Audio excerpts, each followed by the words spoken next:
just weird. I remember all these things. Yeah, so you're not very old. Your birthday's I'm on old. May here? Yeah. That is awesome. Yep. I ran into Brooke. Is she still working up at the? No, No? she's not at Tempe. She works at a preschool now. Yeah, she loves the kids. Good. Good. Yeah. No, I grew up with all your kids. Oh, my gosh. Yeah. Yeah. Yeah. I am friends with I think with all of them on Facebook. So, Ross, still works with my husband in yeah, like in the jewelry store. doing jewelry. Yeah. Small world. Small world. Yeah. Wow, I Yep. can't believe you remember my birthday, holy smokes. I just always remember because I don't because There's not a lot. Yeah, I have a unique birthday myself on December 24th. Remember unique birthdays because A lot of us don't no. get that. Oh, really? Are you still down there or We're in Morgan. are you in Morgan now? Yeah, we moved to Morgan about 21 years ago. Okay. How's it going? Good. I might. I was thinking about it. I was contemplating it. I was contemplating it. Shake your fist down and take- Because you're not running for city council But- anymore. We tried to get you. But I know him, and he knows me. I apologize. I knew that. I just say, you just offended the great one. Yeah. That's it's The true. voice of Roy. Are you Glenda Moore? People. I am. Oh my gosh, I love you Oh, so thank you. much. Just from the Roy Facebook page, like, Thank you. ask Glenda, there's no more ask Google.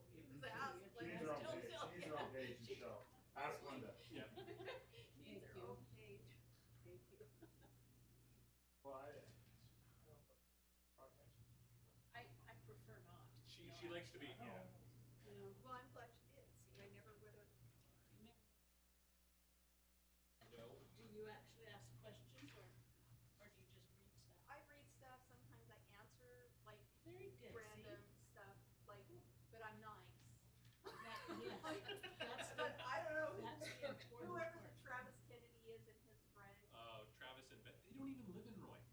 they are so funny. Oh, yeah. The stuff they post. Ben has me blocked, so I don't ever Does get to he? see it, yes. I don't know, I I answered a question. Well, he sometimes asked. they're a little edgy on their stuff they post, so. It's true. But it's funny. What did that? They read the living room, all that That stuff. Ben has me blocked, he said. I just thought, It's funny. Their own. yeah. They're lost, sure. It is. It is. I don't know why anybody would block you. Yeah. So, I'm sorry, what's your, Lonnie Rounds. Principal of Bridge. Actually, I'm Lonnie Oliver on Facebook. oh, okay. And Facebook. you're at Bridgella? Yeah, see? You know stuff. I just You told told her, her. oh, here I She- see the almighty Glenda. Boo, I was a bridge. That's how I Oh, find it things. is on my shirt. It is, though. I couldn't read that, so. That's how I find things out. Wait, you're running for council and you can't Then read? I ask, so. What's that? You're running for council and you can't read? You couldn't read. I can't read her shirt. Oh. I am literate, but even that's questionable. I heard him say, I can't read. Like to stare at I should- Right, and it's not, yeah, exactly what Glenda said. Good. I don't care. Right here if they have questions.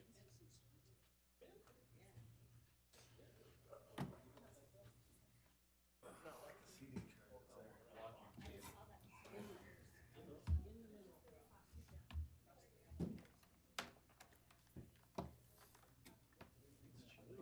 I'm ticked.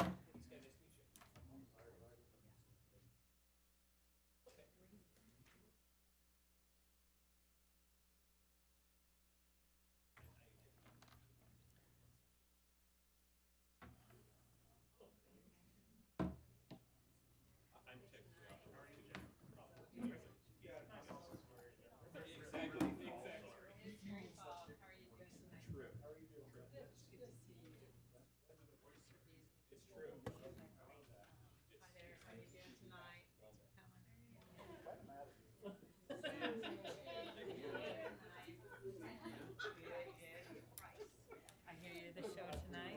Good news. Well, I hope you brought popcorn.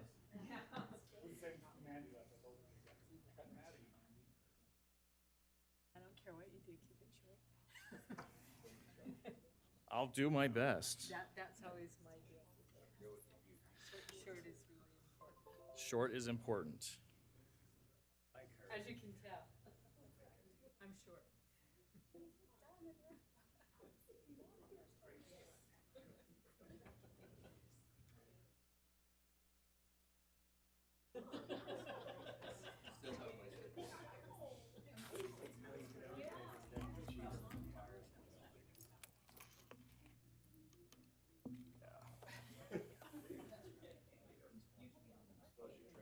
Well, in order to do that.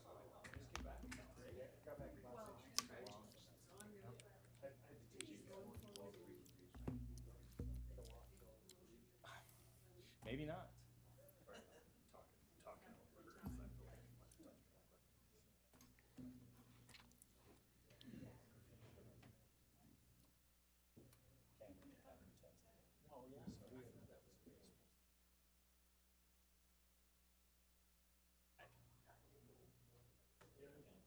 Did I miss an early meeting? Did I miss an early meeting? How come I'm the only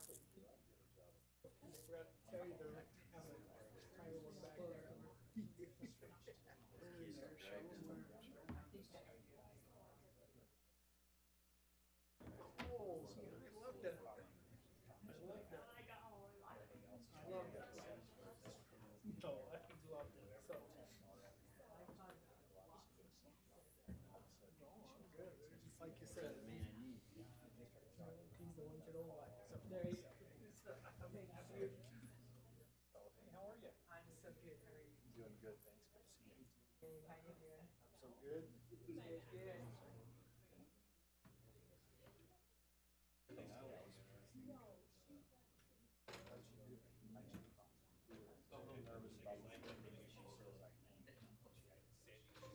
I was there last week.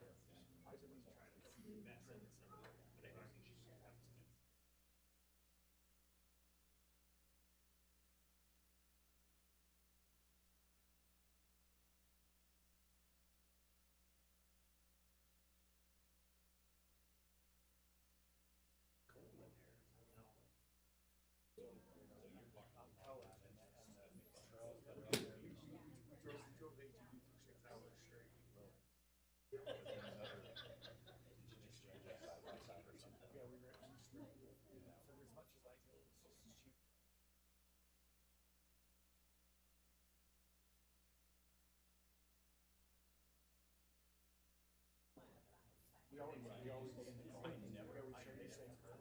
Never. I told another city employee.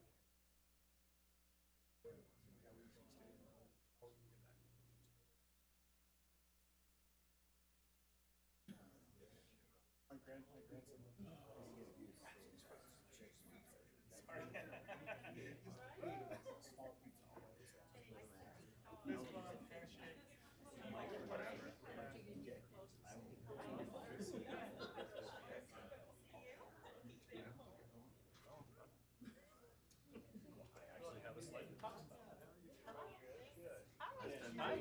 Awesome, how are you? Cool. That was a pretty cool little PowerPoint you had worked up there. Well, you get to see it again.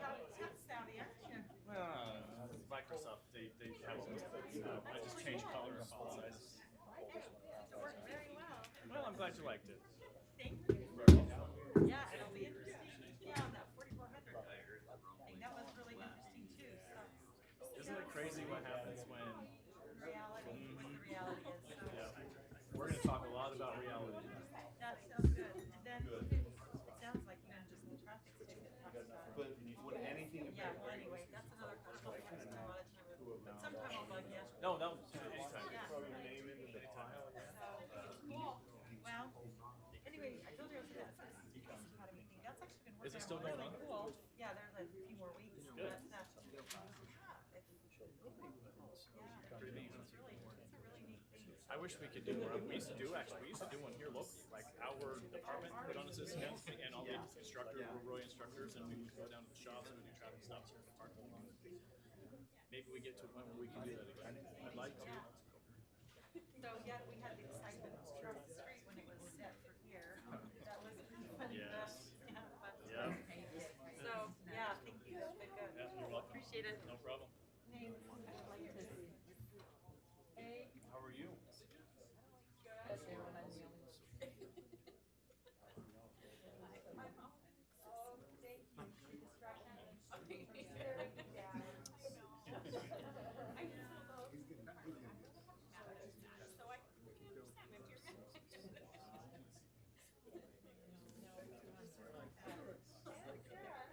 I am too.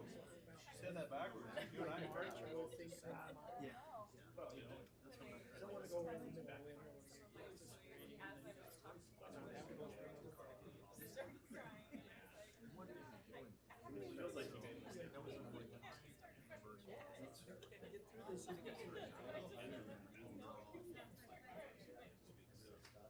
Well, you got bigger and better fish to fry?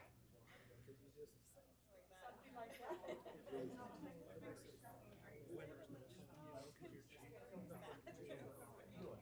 Good, how are you? Well. I'm only here what's bringing. I'll be kind of funny, guys, too. Thank you so much.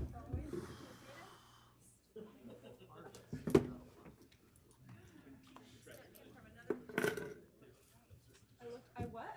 Stepped in from another era. That's perfect. Yes. Hi, Joe. Hey, how are you?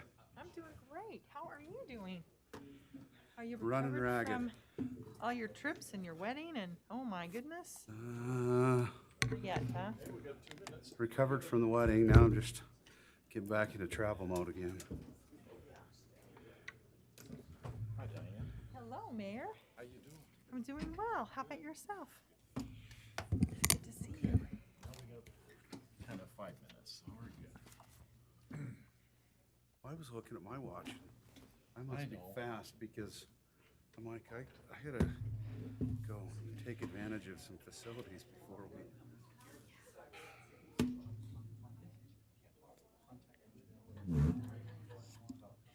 I didn't see the message. Sorry.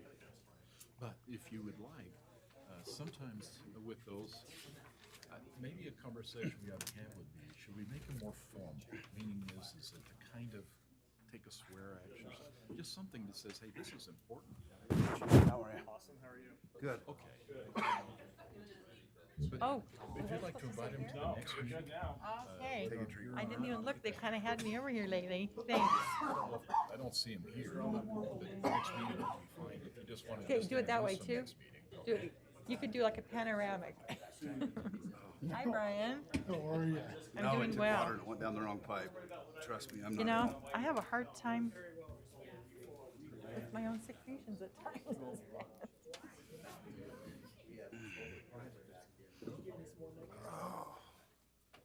I'm glad he wrote something. Sending me messages on Facebook and texting me, and it's I don't know why they just put all that stuff right back in there. it's like I can't. Well, I'll send something in. Well, I guess they'll find He's got a the valid keyboard when point, they're but- looking for it, Yeah, so. that's fine, I guess. That ain't integrate it. Maybe just get it so it's easier. Yes, at the kickoff of Oh, or, Yeah. fire prevention, yeah. They did it at the same time as the Meet the Canada thing at Weaver County. That's why I wasn't there. I was with my wife at Weaver County. for real? How- There was 30 candidates. And they each gave us 2 to 4 minutes each, and then think you're going to get back in an hour. 30 times 2 is 60. That's your hour. It was like. Count for standing up and sitting down and. It was interesting to hear. It was the candidates for all the Weaver County positions. Right. So, Mayor of Ogden, Council of Ogden, across the gamut. It was interesting to go and listen to all the various issues that each city is faced with.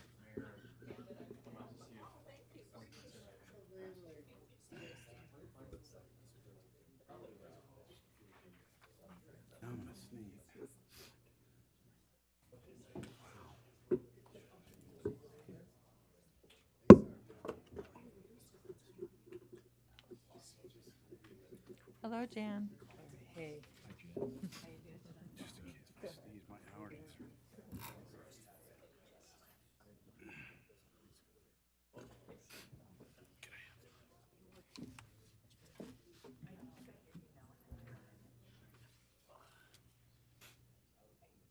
Can't decide if I'm gonna sneeze or not.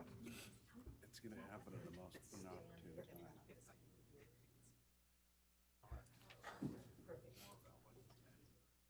During the pledge. Okay.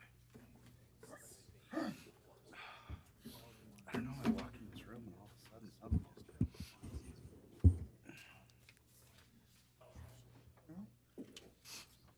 It's from how the, We need to get that clock set right. I still think it's off. I know.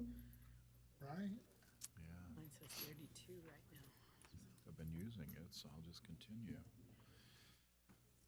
Am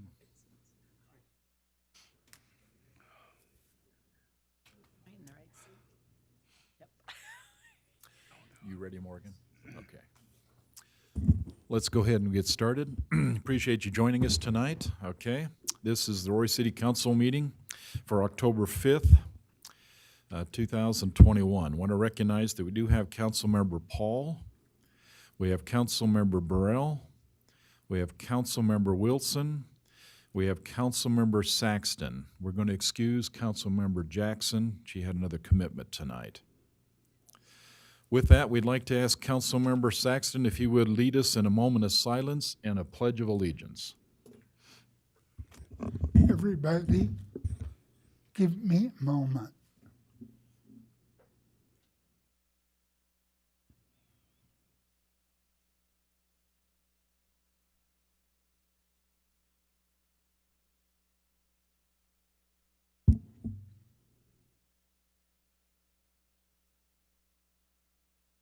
Thanks. Now the pledge.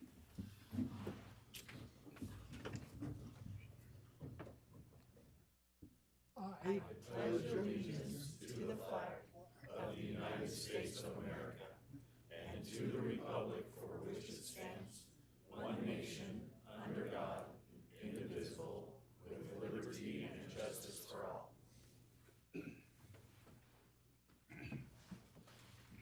Thanks. Thank you, Brian. Okay, we've got a couple of consent items. Let me just clarify one.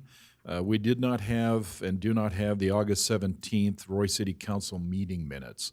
So we need to table that particular meeting, but we do have and did review the August 3rd council meeting minutes as well as the work session minutes from that meeting. And we also have the appointment of two planning commissioners, alternates, Janelle Hobart and Daniel Tanner. So those are the two consent items. Any comments or questions, council, on those consent items? Mayor, I make a motion, we approve those consent items. Okay, we have a motion to approve the consent items and table the August 17th, 2021 Roy City meetings. Do I have a second? Second. Okay. Brian, okay. All in favor? Aye. Okay, any opposed? They are approved. Thank you. Okay, this is public comment period. If you have something you'd like to share in public comment, please step up to the microphone. Anything that you would like to talk about, including anything that might be on the agenda tonight. Just need your name and your address. Thank you. My name is Roger Herdsman. Address is 3844 West, 4650 South in Roy. And I want to talk about the parking situation around the Fox Glen Park. Okay. Are you members familiar with the Fox Glen Park? The one way on the very north end. North and west, Yeah, almost West not Haven, almost and- Hooper. It's probably the north. Yeah, I actually used to live right around the corner from on 3950. Yeah, so the parking situation is, I actually have a map here if it would be more useful to show you folks. I don't know if you can see that.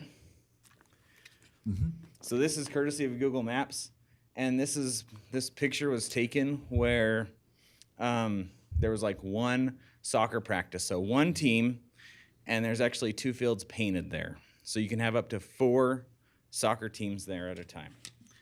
So the corner is such that it's blind, and you can't see around. So this is an example of me driving. Last week, I was driving. My wife was taking the pictures, just so everyone's aware. Good clarification. So you can see as the pickup truck comes around there, it's basically a one-lane road. So when you pair the blind corner with the parking situation and parents dropping their kids off on the far side of the street, kids are kids, they're excited to go to soccer practice. As I'm walking, I see kids occasionally just dart across the street without looking both ways. Even in good conditions, that's not good. This makes it worse. So this is a problem that needs to be changed. Either a parking lot, more red curbing, enforcement of blocking traffic is one thing, but I think that's just a Band-Aid to the solution, because every year, every season, you're gonna have new parents come through, new teams. So I don't get involved in city council meetings all that much, but this is the problem. And a neighbor policeman of mine looked up and said, this street is governed by Roy City. So what's the next step from here? Well, that's a good question. I guess we just need to ask a couple more questions. First thing is that you indicated there are 2 fields that are marked on that piece of strip. That's not a very big park. There's lines for 2 soccer fields. Okay. So I don't know who's in charge of it, but I frequent the park and I can see 2 fields. Okay. So you can have up to 4 teams. So even these pictures can be up to doubled or quadrupled from what I took here. Okay. The city. City makes a preparation of the field for the soccer. At least allow it to take place. I'm not sure, Travis, if you guys Travis, are can you tell us a little bit about? We rent or reserve the fields. reserve the fields. Is that AYSO that's using that one? Nope, that is not AYSO. I would have to double check what their, drawing a blank what their name is. Rampage. It's kind of, their sister company. I can look into a name, but as far as a parking lot, I don't know that there's enough room at that park to include a parking Yeah, lot. I know. I rarely see the backstop used. You'd have to rip that out. If I ever see people play baseball, softball, kickball, it's usually the West Haven Recreational Complex to the north of West Haven Elementary. Yeah. Roger, I'll tell you, this one's great information, but I think you cut us cold. We just now need to take this action and take a peek at it and look at some options. It may be we have to consider restricting the amount of use of that, meaning if it could do 1, we might be able to be okay, but 2, it's not going to work.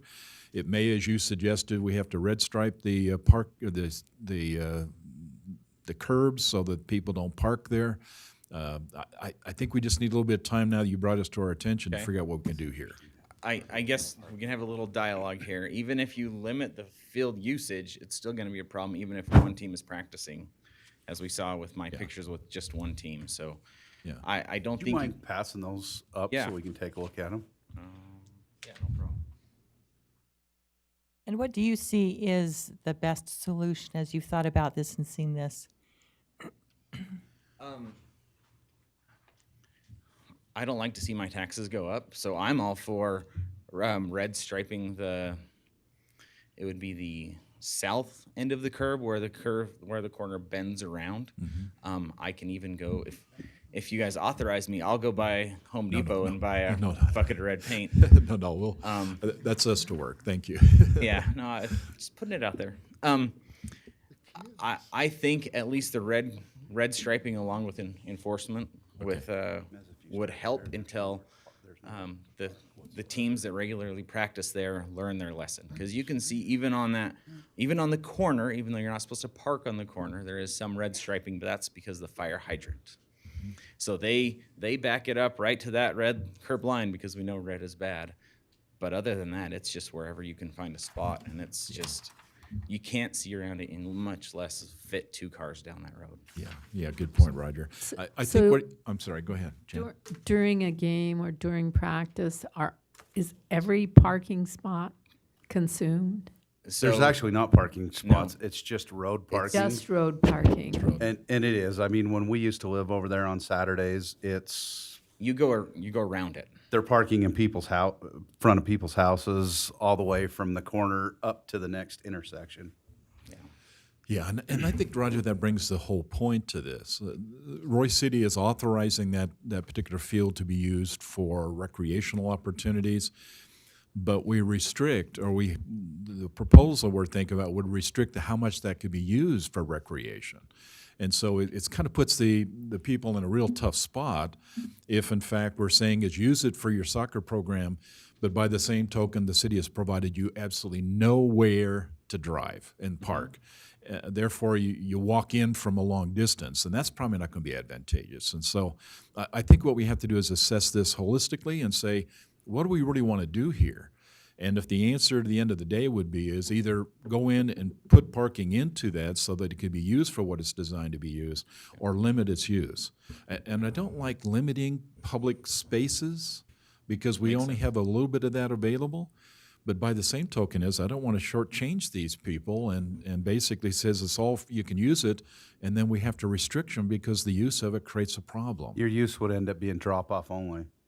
But then where do the people go? Yeah, that's and some the of those problem. people have to stay there and watch, and particularly the grandparents. So, I mean, I don't want to tie these people up. Yeah, So- little kids. Yeah, so we really need to take a holistic look Okay. at this, Roger. So, Council, any other comments you'd like to offer? Can I see that? You bet. I've been to the park, just didn't realize that we use it for soccer. Any other comments you'd like to share, thoughts on this? We'll have to get creative. that's Here's for our sure. commitment to you, Roger. Thank you for bringing it to our attention. This is important. We'll take an action to see if we can assess how best to approach this.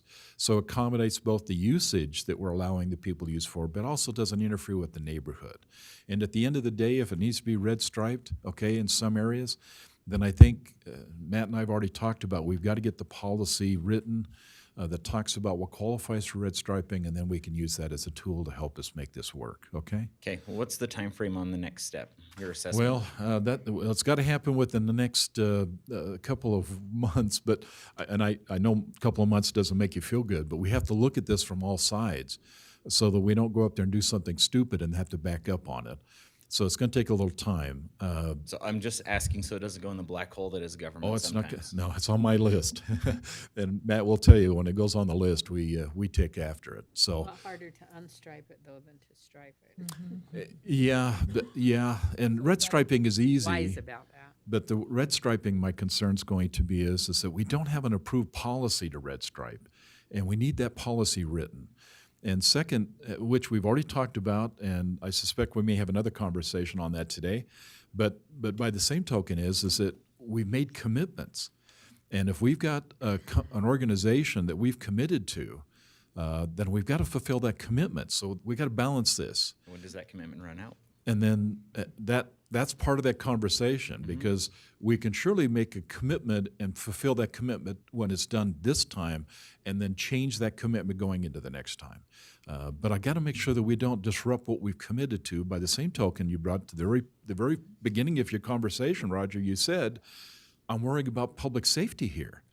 And we're talking about kids, as you suggested, that dart out in front, and somebody could hit one of them kids. So we don't want that to happen either. So it's not going to sit idle. We'll take it on. Okay. And my recommendation would be is if you would you leave with the city manager maybe an email address and let us reach back to you to kind of give you a status where we are. Fair enough? Great if you'd be willing to keep me updated. We'll Okay. do that. All right. Okay? Thank you, Roger. Yep. Or give it to Travis. He's right there. Is that right, guy? Yeah, let's just follow up. Any other Hey, follow-up great for me? comments. Yeah, thank you, Roger. Thank you for sharing your thoughts on that. Very important. Okay, anybody else? Oh, hi, Kevin, please. Hello, I'm Kevin Homer. I live here in Roy at 5398 South, 4000 West. Okay, We have a couple of discussion items that are on the agenda for today, yes. and I wanted to just talk to those really quickly. First Okay. one is the first discussion about recruitment and retention. And since Chief Gwynn is going to be presenting that, I assume that at least in part it will have to do with our police department and probably with our fire department. I know there has been discussion before about how to retain the people on the staff, especially our police and fire members.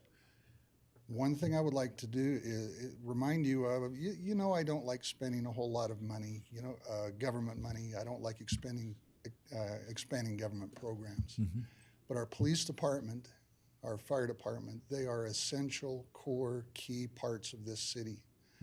I support doing whatever we need to do, including enhancing salaries, benefits, whatever, for those emergency services people, so that we can retain them. As I've mentioned before, it costs a whole lot less money to retain people through better pay, better benefits, than it is to go out and recruit and retrain new people.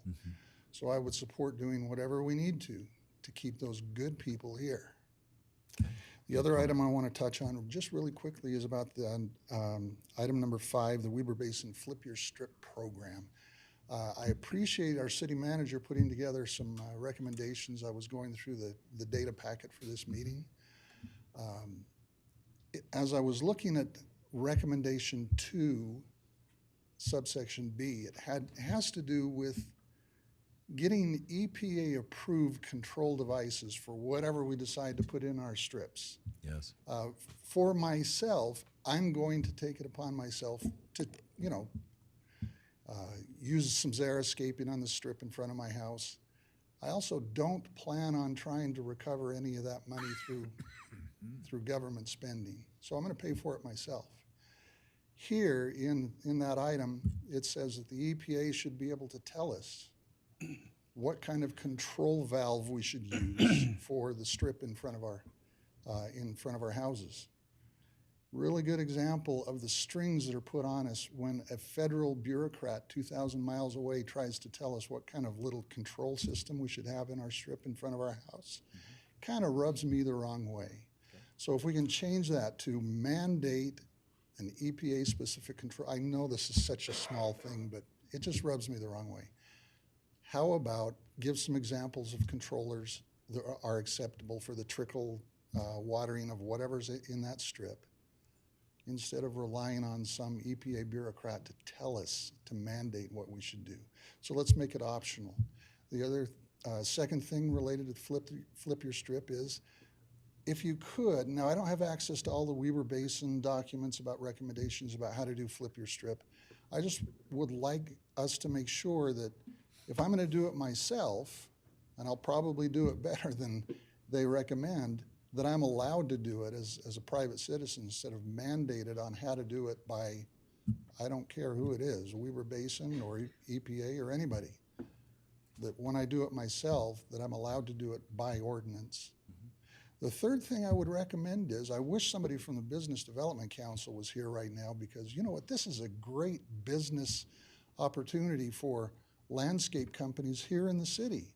If we could somehow partner with those landscape companies to offer to people like me that, you know, I probably can do it myself, but I'm kind of getting too old and I got other things I would rather do than flip my strip, but I'd be willing to pay somebody to do it. If I could get 2 or 3 bids, if there were 2 or 3 companies, seems to me like this would be a really good opportunity for businesses in the city to generate additional business if we could just somehow coordinate with them. So Business Development Committee, I'll throw down the gauntlet.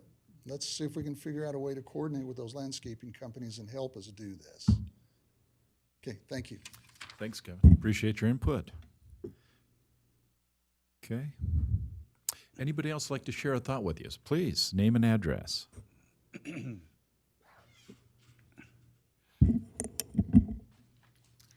Hello, there we go. My name's Amanda Neese, and my address is 4252 West, 5825 South. So I also have a parking issue with the soccer. I live on the southwest corner of Emma Russell Park. We petitioned in 2015 to get the curbs painted red in my cul-de-sac. There are 10 homes in our cul-de-sac.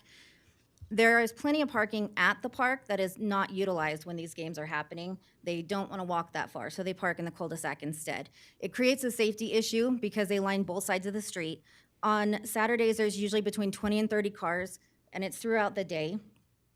We've been told to call the non-emergency line if it's an issue to report it. I understand that we have very limited resources, and we just don't have the officers to go out and make these calls. We would like to petition to get the curbs painted red again. It just hasn't been painted since the original. And inside the cul-de-sac, it was painted red, and we don't need that. We only need it at the opening of the cul-de-sac. It affects 3 lots on the neighborhood, and I have updated signatures from everyone that says that this is what they want as well.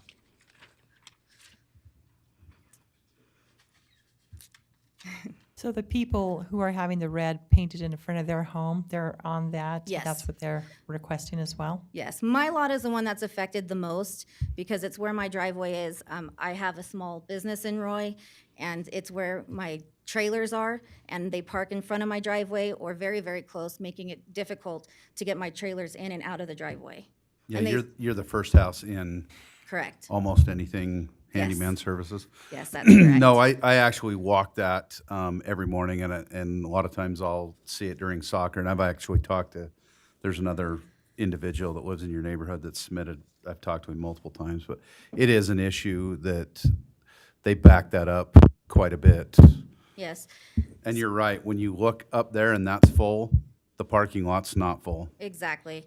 And, so, you know, if I know who's parking there, I can go out and say, hey, you know, I'm sorry, this is parking by permit only. Can I please have you move your vehicles? I need to get in and out of my driveway. Sometimes they're nice and say, oh, I'm so sorry, I didn't realize, because it is quite faded on the curbing. Sometimes, you know, they just say, well, it's only a problem if somebody tells on us. And so some of them know better and they're doing it anyways. But there's too many cars that are parking there that are unaware that it is a red curb. And that's when it starts to become an issue. If we can get on top of it where there's only a couple, then people seem to understand that it's no parking. But once they see that 5 or 6 or, you know, it's sliding, then it becomes a real issue. And just this last Saturday, we saw a woman who was trying to, she was trying to park in front of my house, parallel park, almost hit a pedestrian. Same thing, they drop off their kids and they run across the cul-de-sac. That same woman who couldn't get into that corner caused a traffic backup with an Amazon truck. There were 3 people leaving the cul-de-sac, 2 more coming in, and it's a dead end, so they're going nowhere. It's just creating a massive problem. Okay. Do you see the red curbing is adequate, I guess, is my question, because as I've been thinking, I wonder if some signage would also help. We have signage. So in 2015, that's one thing that we petitioned for, is that there's signage that says parking by permit only. One of the issues I do think we have with the signage is that it is parallel to the curbs. So as they're parking there, they don't see them unless they park next to them. So it needs to be perpendicular. Yes, and we also had them put in a dead end sign there, and they just don't look at that. Yeah. So I don't know that it's adequate. I know in 2015 when we started it, it helped tremendously, but it's faded over time, and It's almost completely faded. yes. So I Well, think that's people fade too. I mean, I think that's the first step. if it works, then I'm going to try it again and again. Yeah, and my daughter was almost in an accident leaving our cul-de-sac because they do park all the way up to the stop signs, you know, and you can't see around them. And like I said, it's become an issue. And it's not just on Saturdays, it's anytime there's any kind of practice in those southwest fields. Thanks, Amanda. Okay, yeah, thanks, Amanda. Okay, obviously, Matt, we've got something to look at and check out down there. We've got an issue, so. Okay, well, thank you. We'll take that one on, okay? Okay, thank you, I appreciate it. Thank you. Okay, anybody else like to share a thought with us? Howdy. John, how you doing? You're doing good, Mayor. How are you? I Name have a parking name and issue. ad- I name and apologize. address. Sean Henderson, 4833 South, 4150 West. I also have a parking issue that I wanted to discuss with you that I think most of you are aware of. I just want to review it really quickly. At Bridge Elementary, which is at 4824 South Midland Drive, there's been some issues with the parking along Midland Drive in front of the school. As parents are picking up their students, there are people parking along on both sides of the street, both the east and the west sides. What happens then is that the parents are walking up to the school, and then as they pick up their kids, they come back, they're just kind of randomly walking across the street at whatever point that they see fit. And that's causing a bit of an issue because then with the cars parked along both sides of the street, it narrows the street. It lowers visibility because of this. And then when people are walking between the cars, it's difficult for the through traffic to see them, as well as it causes a hindrance for the through traffic that's coming through there because people are walking in front. This is happening both by parents and children, and then also with just children by themselves, when the parents are just kind of summoning them to come over to their car. What I would like to propose is that the council create an action item on this to address the issue of putting red striping across on the west side of Midland Drive, adjacent to the school, from approximately 4800 South down to 4870 South, which would basically cover the area in front of the school. The west side of Midland, across from the school, currently has no residential residences along there. It's along the canal. Yeah, all that's there is the canal, and then there's a small park strip there where it's fenced to the canal. So there's no residences that would be affected by this. There's really very little foot traffic that goes along there, let alone parking traffic. The hopes is that this would keep the traffic on the east side and not have people crossing over the street, and getting people to use the parking lot of the school and driving through the pickup area as it's designed to be. This is an issue that Principal Rounds, who's here in attendance also tonight, she tried to address this when the school was originally built, but it seems as though that the emails just kind of got dropped and this was not fully addressed. So that's what I would propose. Can I address any questions? Traffic is a problem there. My daughter just recently bought the house next to the field, next to Bridge, and her and her husband come home about the time school's getting out, and they're constantly seeing it, kids darting across the street, going to their parents' vehicles, and they worry every day about somebody getting run over right there. Right, and this is an issue every day of the week, but primarily on Fridays.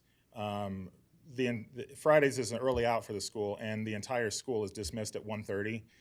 During the rest of the week, Monday through Thursday, there is kind of a staggered release because the school is primarily dismissed at 3:30, and then there's an after school program where many of the students will stay till 4:30. So there's kind of two times that the kids are picked up there. Also, I forgot to mention also that I feel that the areas on each side of the driveway to the school should be addressed in this also. That there should be a 15-foot red stripe put on each side of the driveway, which is more or less compliant with what the current codes are. That's the setback for the fire hydrants and stop signs and things like that in the area, so that the driveway would be more visible to foot traffic and also entrance and egress of cars going into the parking lot. Sean, I have one question. I went down and looked at it today, and I talked to Ms. Rounds about it just now, a few minutes ago. But do you have any idea how many parking spaces there are in that parking lot? I don't. I think that would probably be a question to give to Ms. Rounds. Okay, and then how many students also? Because the question to get to the bottom of the question would be, if in the event that there were an event at that school, then where would the parkers go? Where would people who needed to park to attend the event park? Right. Just from my personal opinion on this, I don't have any statistics to back it up, but from what I've seen, there are a very substantial amount of parking spots in the parking lot during the school that are not used during the dismissal. So, well, during that time, it would not be a problem. I guess when I was talking would be an event. And of course, with COVID, we haven't had any events. Right. But we don't want to create a problem. After-school assembly or something Yeah, where parents are an coming to, evening parent-teacher program. conference. Right. Could I defer that to Ms. Rounds? Sure. So, and it doesn't have to happen right now. I mean, that would just be part of the long-term safety plan as we look at that. Certainly, nobody has those answers immediately, but I just want to plant a seed of thought. And how do we address that in our safety plan? Okay. Sean, thank you. Thanks Any for other bringing it comments, to our council? attention again. Yeah, thank you. If we missed that, thank you. Anybody else like to share a thought with us tonight? Any topic? Mayor, I received 2 emails that they were requested to be read during the public comment section. Okay. But neither of them were available to come to the meeting. So I'm just gonna read those really quickly, if that's all right. Okay. Dear Roy City Mayor and City Council, I am a resident at 4210 West, 5825 South, Roy, Utah, one of the 10 houses in our cul-de-sac for over 7 years. This is, I believe they're in the same cul-de-sac as Amanda. We have been having issues this year with people parking during soccer season and practice in our neighborhood. A few years ago, we petitioned to the city and painted the area red and put up no parking signs. The paint has worn off, and we have had major issues with people parking on both sides of our cul-de-sac. So going in or out, you can only drive one way at a time. It is also extremely dangerous to pull out blind onto 4300, which is very busy. It is very difficult for the mailman to deliver mail to our boxes or for us to get our mail. We also have over 30+ children in our neighborhood, the majority under the age of 8. It is very dangerous for them when cars are driving in and out. I have looked on the days people park in our cul-de-sac, and the regular parking at Emma Russell is never full or at capacity. I also have a neighbor where people have blocked their 2 driveways. They have a business and have heard the neighbor ask people to not park there, and people go ahead and block one of the driveways anyway. Thank you for listening to all of this. This is Charlene Kerrigan. Okay. The second one is David, and I apologize, Wingett? Wingett? Thank you. At 4259 West, 5825 South. Greetings, Roy City Council. I'd like to submit a public comment for consideration in the council meeting tonight. Unfortunately, I won't be able to attend to discuss it in person. There is a widespread illegal parking issue occurring along the parking with permit only red curb zone of the dead end residential 5825 South Street, bordering the southwest corner of Emma Russell Park, especially during Saturday AYSO soccer games and weekday practices. During soccer, our street has a constant stream of 12 to 20 cars flipping around the cul-de-sac and illegally parking all along the entrance red curbs, even though the large public parking lot off of 350 spots is typically much less than half full. It causes serious safety risks to the homeowners and their dozens of children, including 2 autistic kids. With no through traffic, the neighborhood would be an ideal location for the children to play together. However, the traffic from illegal parking cars congests the dead-end street and reduces visibility as we attempt to safely exit and enter. Often, those cars are not paying adequate attention to the neighborhood children. The disregard of drivers is of particular concern for the safety of the younger kids and the 2 autistic kids, as they are not aware of the dangers around them. Often driveways and mailboxes are blocked. People have moved garbage cans, and homeowners' light trailers with a parking permit was pushed off the street to make more room to illegally park. Recently, a soccer attendee even parked in my neighbor's driveway directly behind the homeowners' vehicles. Those illegally parking have been extremely contentious when homeowners have warned them not to park there. What makes the issue worse is that the red paint on the curbs that Public Works applied back in March 2016 has been worn off all along the entrance. People have claimed they didn't see that the curbs are red because so many cars have worn it off. Another issue is when Public Works painted it back in 2016, they didn't paint just the entrance as was approved by the city manager on our attached request. Instead, they painted the entire neighborhood's curbs of 10 homes. It was only wanted along the entrance up to the driveway of the first home on the south curb and to the corner past the 2 homes on the north curb.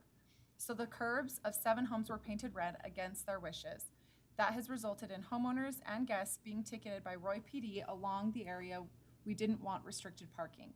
The homeowners of 5825 South request, as was submitted in the Roy Citizen Request Tracker back on May 8th, for the worn red paint to be repainted along the entrance curbs as shown on the attachment, and for the red paint in front of the other 7 homes to be removed from where it was never wanted.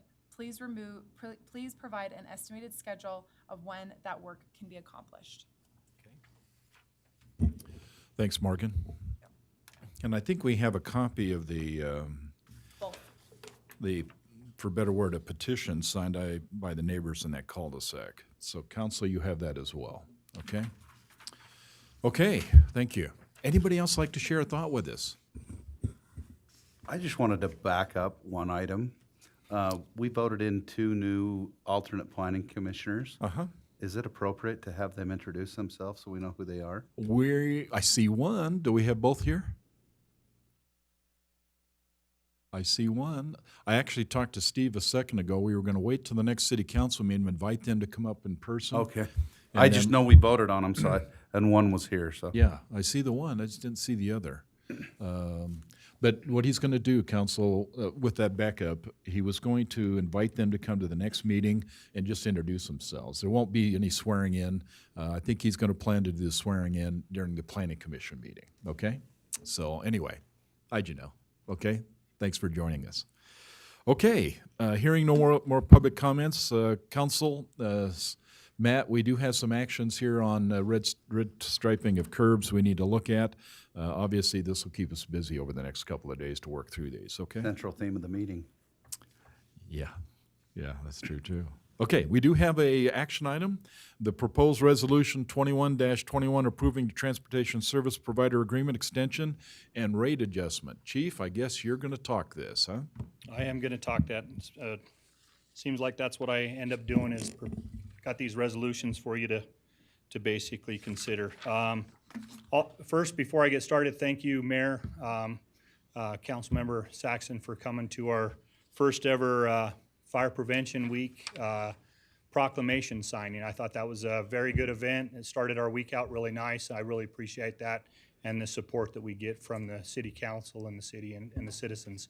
And also invite everybody to our Fire Prevention Week open house tomorrow from 6 to 8. So make a little plug there for both those items. So if you have time to come, hopefully the weather will hold out for us, but it should be a good event, and we'll follow we will follow or exceed the recommended health department guidance when it comes time to COVID as well. So be good. All right, our resolution 2121 is specifically the resolution for the council approving a transportation service provider agreement extension and rate adjustments. This has been ongoing for a number of years, and the rates have only minimally been changed, and the agreement piece has pretty much stayed the same with minimal changes to those rates. And the rates for transportation costs, as you know, have gone up considerably. We propose those to you every year when the adjustments are made. They haven't been that much changed until this agreement. So this amendment is very beneficial to those that we help, as well as the agreement with insurances for, instead of creating 2 separate incidents, it's actually one, and it's very beneficial to the patients as well. So I'll just read the resolution as written. Whereas the Davis Hospital and Medical Center and the Roy Fire and Rescue Department are parties to a transport service provider agreement entered into June 2013 and amended in 16, 18, and 21 to provide patient transport services from the Davis Hospital Weber campus to the Davis Hospital Medical Center main campus in Layton. And whereas the parties desire to amend the agreement to extend the term for an additional 5 years and to provide the rates and transport services in accordance with the new rates set by the State Department of Health, Utah Bureau of EMS, as provided for amended of transport service provider agreement, which is attached here too. And whereas the Roy Fire and Rescue Chief Craig Golden recommends the City Council approve the amendment of transport service provider agreement as amended, whereas the Roy City Council determined that it is in the best interest of Roy City to approve the amendment of transport service provider agreement, and now therefore be resolved by the Roy City Council, an attached amendment of the transport service provider agreement is hereby adopted, and that the mayor is authorized to execute the agreement. Okay, thank you, Chief. Okay, Recommend your council, approval. comments, thoughts? I have a question in regards to the ability to make changes to this. I didn't see anything really spelled out specifically. Is it just, if 5 years is too long to have that, maybe the rates increase a lot? Is it just So, a we problem, do or- have it is very vague in the agreement, and it goes back to the original agreement that actually does allow you to, within 30 or 60 days, make changes to that. The amendment will just continue to renew every year unless it's been given notice by either party. Okay, thank you. Great question. Anything else, council? Mayor, I make a motion, we approve resolution number 21-21. A resolution of Roy City Council approving a transportation service provider agreement extension and rate adjustment. Okay, I have a motion to approve. Do I have a second? Second. Okay, Jan gave me a second. Thank you. This is a roll call vote. Morgan? Councilmember Wilson. Aye. Councilmember Saxton. Aye. Councilmember Paul. Aye. Councilmember Burrell. Aye. Motion carries. Okay, we're approved. Thanks, Chief. Well done. Okay, we do have a presentation for the UMCA Awards, CMC, to City Recorder. Okay, who's going to do the presentation? Okay. Okay, let us have your first name. Share that with us. Okay. I'm Denise Woods. Thanks, I'm the Denise. city recorder for Morgan City, and it's a pleasure to be here tonight to give this presentation to Morgan. I've got to know her through DIMRA. I'm the president of the DIMRA Association, which is Davis Morgan Weber Recorders Association, which is our region. So it's been a pleasure, Morgan. Mayor and council, thank you for the time and this opportunity to recognize Morgan Langhoff. I represent the Utah Municipal Clerks Association and our partnership with the International Institute of Municipal Clerks. The mission of our organization is to provide our members with educational and networking support to promote positive professional interaction with elected officials, staff, and general public, and to enhance the awareness and value of the municipal recorder profession. Our international organization offers 2 certificate programs. The first one's the CMC, which Morgan will receive, has received, and the other one's the MMC. The CMC is the Certified Municipal Clerk, and the MMC is the Master Municipal Clerk. Morgan's completed the requirements to obtain the Certified Municipal Clerk designation, and to obtain this, it's not easy, and she has been actively working in a municipality performing the duties of a recorder. Complete the university level coursework, earning a minimum of 60 educational points and 50 points related to work experience. 1 point is received for every 2 hours of class time, so 60 points reflects 120 hours of class time. In addition to attending those classes, I'm the education director for the Utah Municipal Clerks Association. They have to fulfill and complete learning assessments for each session that they complete, and they write a paper basically on what they've learned from that session and how they can apply it to their job. So it's not just sitting in a classroom. There's a lot of work that goes into getting this designation. As you can imagine, it takes many years to obtain the certification. We are fortunate that Mayor Tandoy, City Council, and City Manager recognize improving their employees' skills and knowledge through continuing education and professional development opportunities. We salute you and your city for your forward thinking.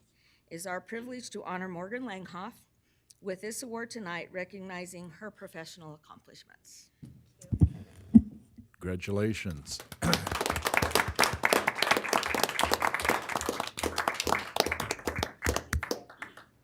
Thank you. Well done. Council, comments? Yay. It's amazing. Congratulations, yep. Well done, Morgan. Thank you. Okay, we do have a couple of discussion items I'd like to talk about. We'll begin with recruitment and retention. And Chief, I believe you're going to share your thoughts on that topic. Yes, I am, Mayor. Thank you. Is it okay if I sit here? I got some more room while we have this conversation, take notes, whatnot? Is that okay? Yeah, whatever you'd like. You got the floor, and I believe you have some charts you're going to share with this Yeah, I'm just waiting for those to come up. presentation. So I want to thank you, Mayor, Council, for this opportunity to present on this recruitment retention issue that we're having. I want to make it clear that, I also acknowledge that this problem is a problem not only in the state of Utah, but is occurring nationwide. However, that doesn't negate the fact that there are some things unique to Roy, and you have an opportunity as a council to help me in solving this problem and combat this going forward, at least locally. So from the outset of my appointment, a lot of you approached me and asked me what the problem is and what the solution is going to be. And so I think tonight's going to be our first step in illustrating and setting a foundation of the problem, where we're at, and how we got here. So we're going to talk about URS, Utah Retirement System, and legislation. We're going to talk about department staffing, at least in the past, and we're going to talk about some morale studies that have been conducted.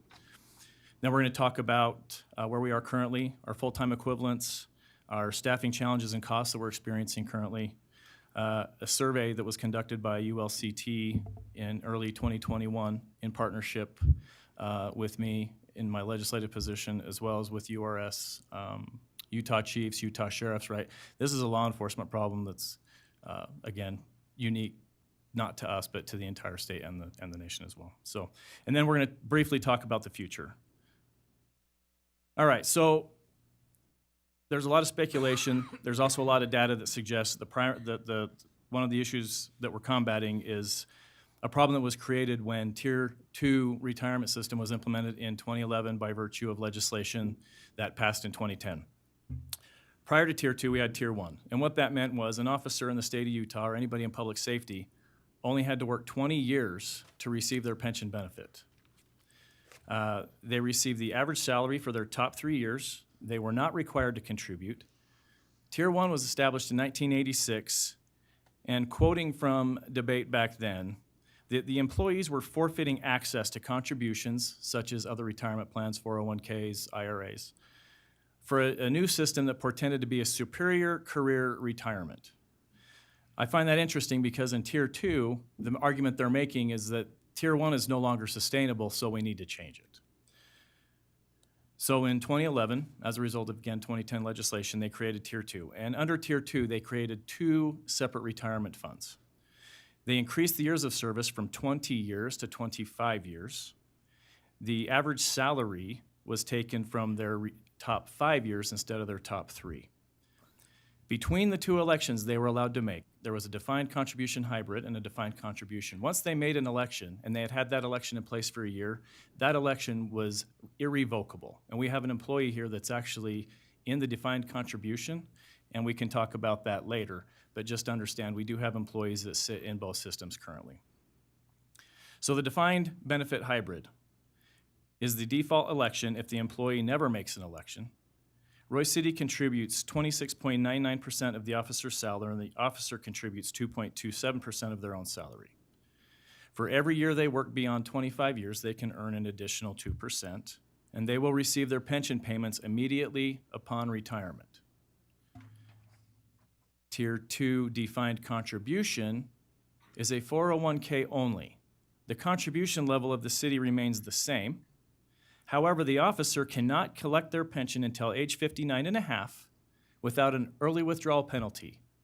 To avoid the early withdrawal penalty, they have to work until age 50. That means an officer that starts here at the age of 21 can retire under the Tier 2 system at the age of 46. In Tier 2 contribution plan only, if they want to take their pension without the early withdrawal penalty, they actually have to work 4 years beyond the minimum requirement. The benefit is that this plan is subject to market forces, meaning that there is the potential that they could be better off financially by using the market system instead of the pension system. And if they decide that they don't want to stay in law enforcement, this is something that rolls over and they can take with them as opposed to the other election that they could have made under Tier 2 or even Tier 1. When this initially rolled out, though, when they added the 5-year additional requirement, years of service, they reduced the pension amount from 50% to 37%. And I think that's when we start seeing the decline in enrollment in public safety. And then in 2017, they actually corrected and made that 37%, 50% again. So that correction has been made, but those 5 years of additional service are still required. Now, I went back and I listened to the original debate of Tier 2. And one of the things that kind of caught me off guard and I didn't anticipate hearing is that the Senate sponsor for that bill, Senator Dan Lillenquist, was asked a question about whether or not public safety wages across the state were going to have to go up as a result of this reduced pension benefit. And his answer to that question was absolutely. Public safety wages will have to go up to combat the reduction in pension benefits. And I think a lot of what we're seeing across the state and even here is that those wages have not kept up such as they had actually predicted a decade ago. All right, so let's talk about staffing. So in 2013, this is an organizational chart that what we looked like in 2013. We had 40 sworn officers and we had 7 non-sworn staff. We had 3 administrators, 7 sergeants, 4 school resource officers, 5 detectives, 1 strike force investigator, and 20 patrol officers. We had 1 administrative assistant, 3 records clerks, 1 evidence clerk, and 2 animal control officers. There were some decisions that were made in 2013, 2014 that reduced us to 39 sworn officers and only 6 sworn staff.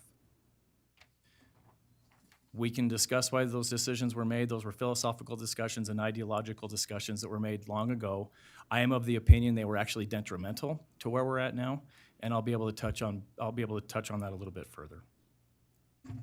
The other thing it did is it increased span of control. So if you look at the captain on the right of your screen, you're going to see that instead of being responsible for 2 sergeants, they're actually responsible for 1 sergeant, right? But then they're actually responsible for additional line staff that report directly to them, where their other counterparts do not. But then they're also in charge of records staff. And then we have another captain who is now responsible for animal control. One of the positions that they got rid of back then conceivably could have been used to reduce the span of control for those captains and provide opportunities for leadership and more direct level supervision of some of these staff that we're seeing here. All right, so 2017, Weber State University conducts a study on individual morale, public safety or police officers specifically throughout the state of Utah. And their study sought to determine if they could identify variables that were likely to predict an officer's morale.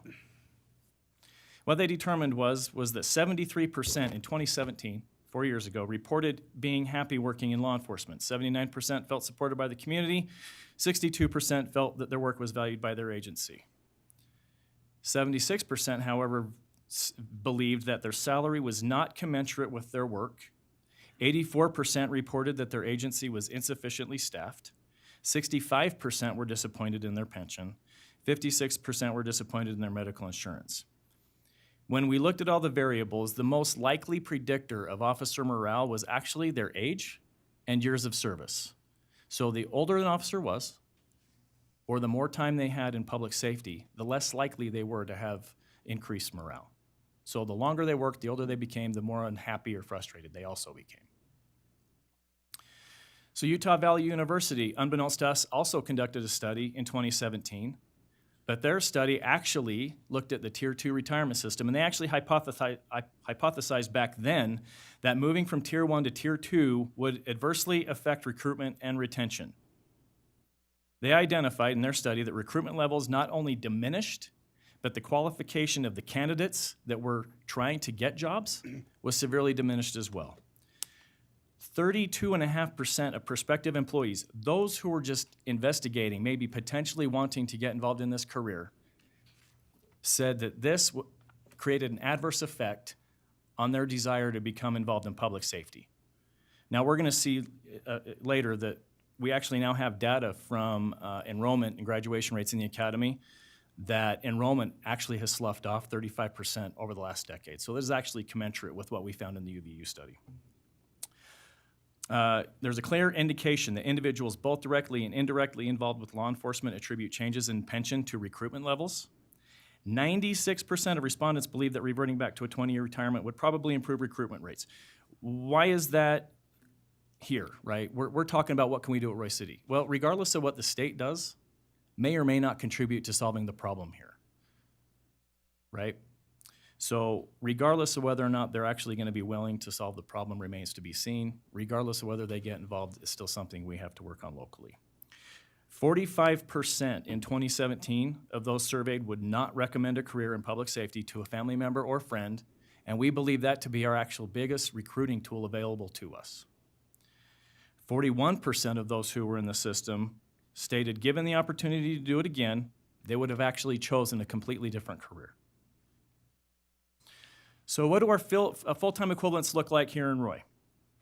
So this is where we're sitting at currently. This is the 2020 census data that was just released earlier this year. So the Roy City population is predicted to be about 39,306. We have a total sworn staff of 39, which gives us about, 0.41 officers per 1,008 people. If we look at the national average is 2.4 officers per 1,000 people. And if you look at this graph, I have N equals 1 over 417. So to get to the national average, we would be 1. Now, I'm not anticipating we will ever reach the national average. I think we would be overstaffed at that point. But the closer you get to 1, the closer you are to the national average. Currently, we are sitting at 0.41.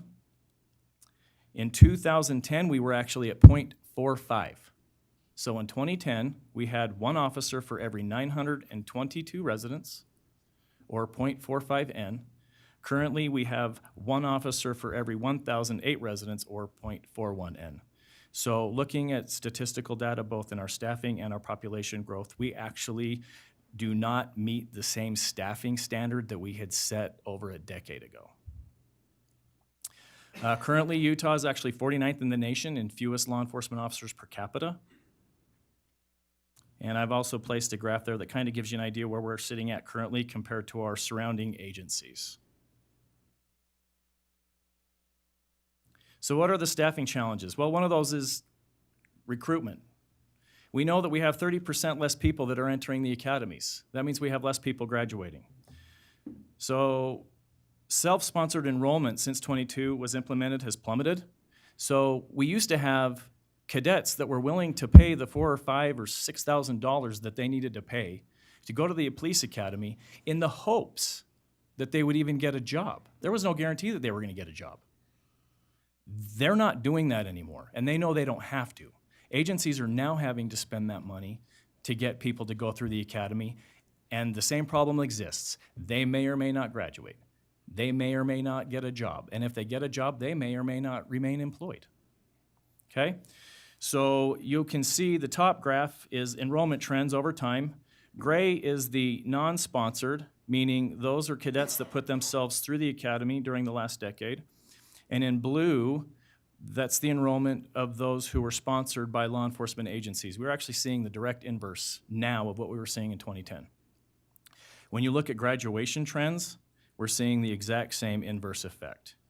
Now, I would note that looks like in, say, 2020, right? There's about 500 cadets that were sponsored through the academy. Of those 500, 250 graduated. Half graduated. So let's talk about what happens to those half that graduate the academy. Using data from URS, this is data provided to us through URS, we know that by year 9 in the last decade, 40 to 50% of officers who get involved in law enforcement leave.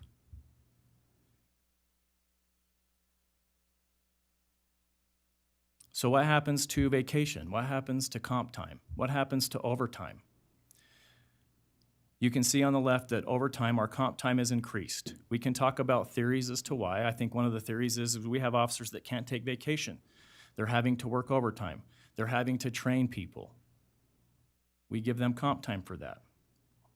If you look at the 2 graphs on the right, I have total vacation used and total comp time used over the last decade. You can see it remains relatively stable.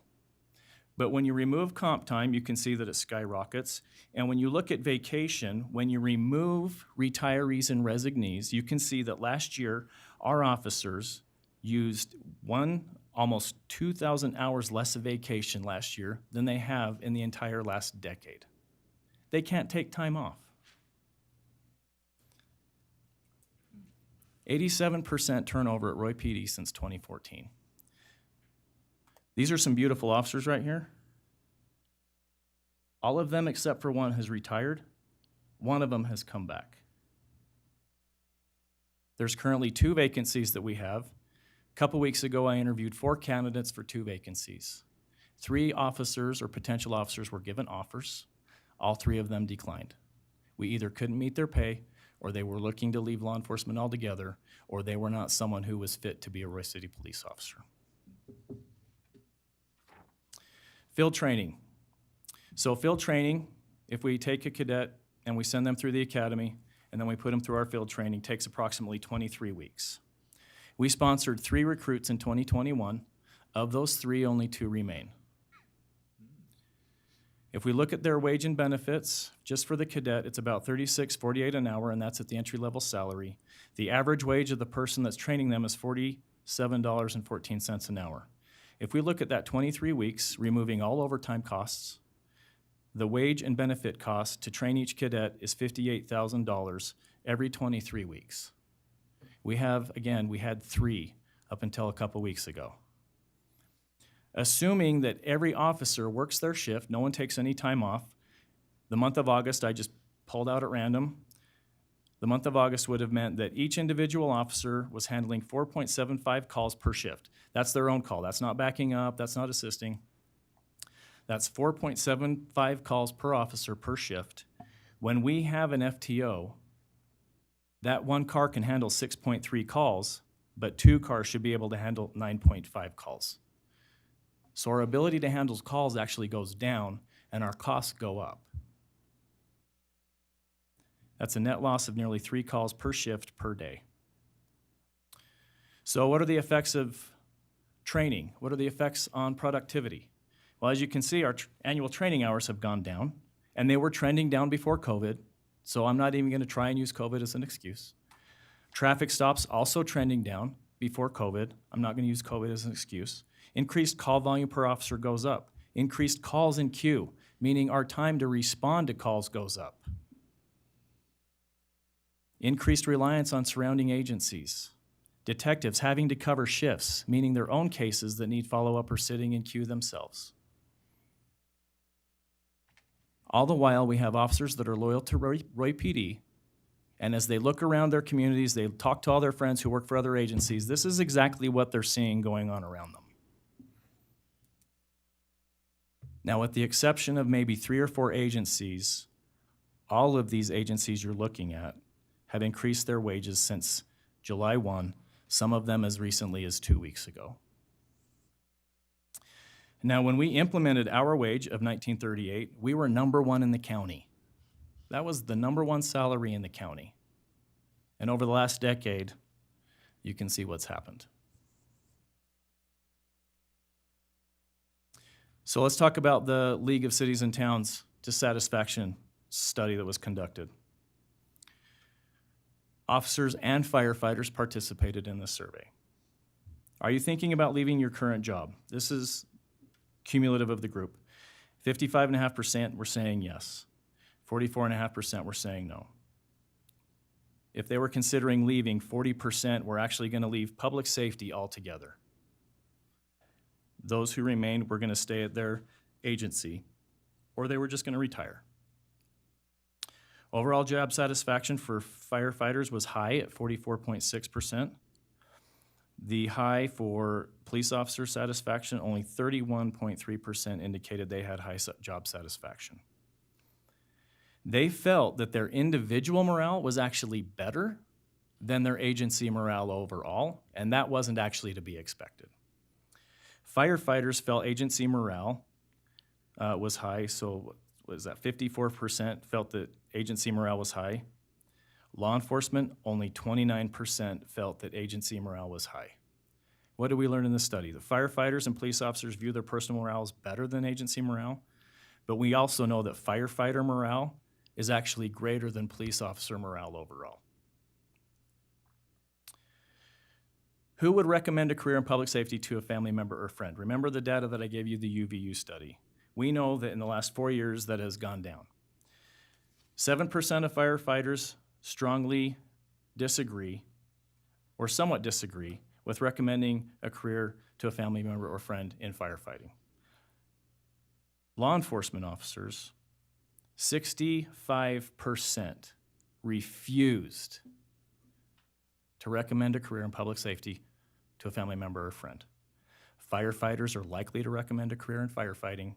Police officers are not likely to recommend a career in law enforcement. So we did a synthesis. We asked them 2 different ways how they would rank their priorities. We asked them to rank pay, pension, health benefits, education, training, shifts, right?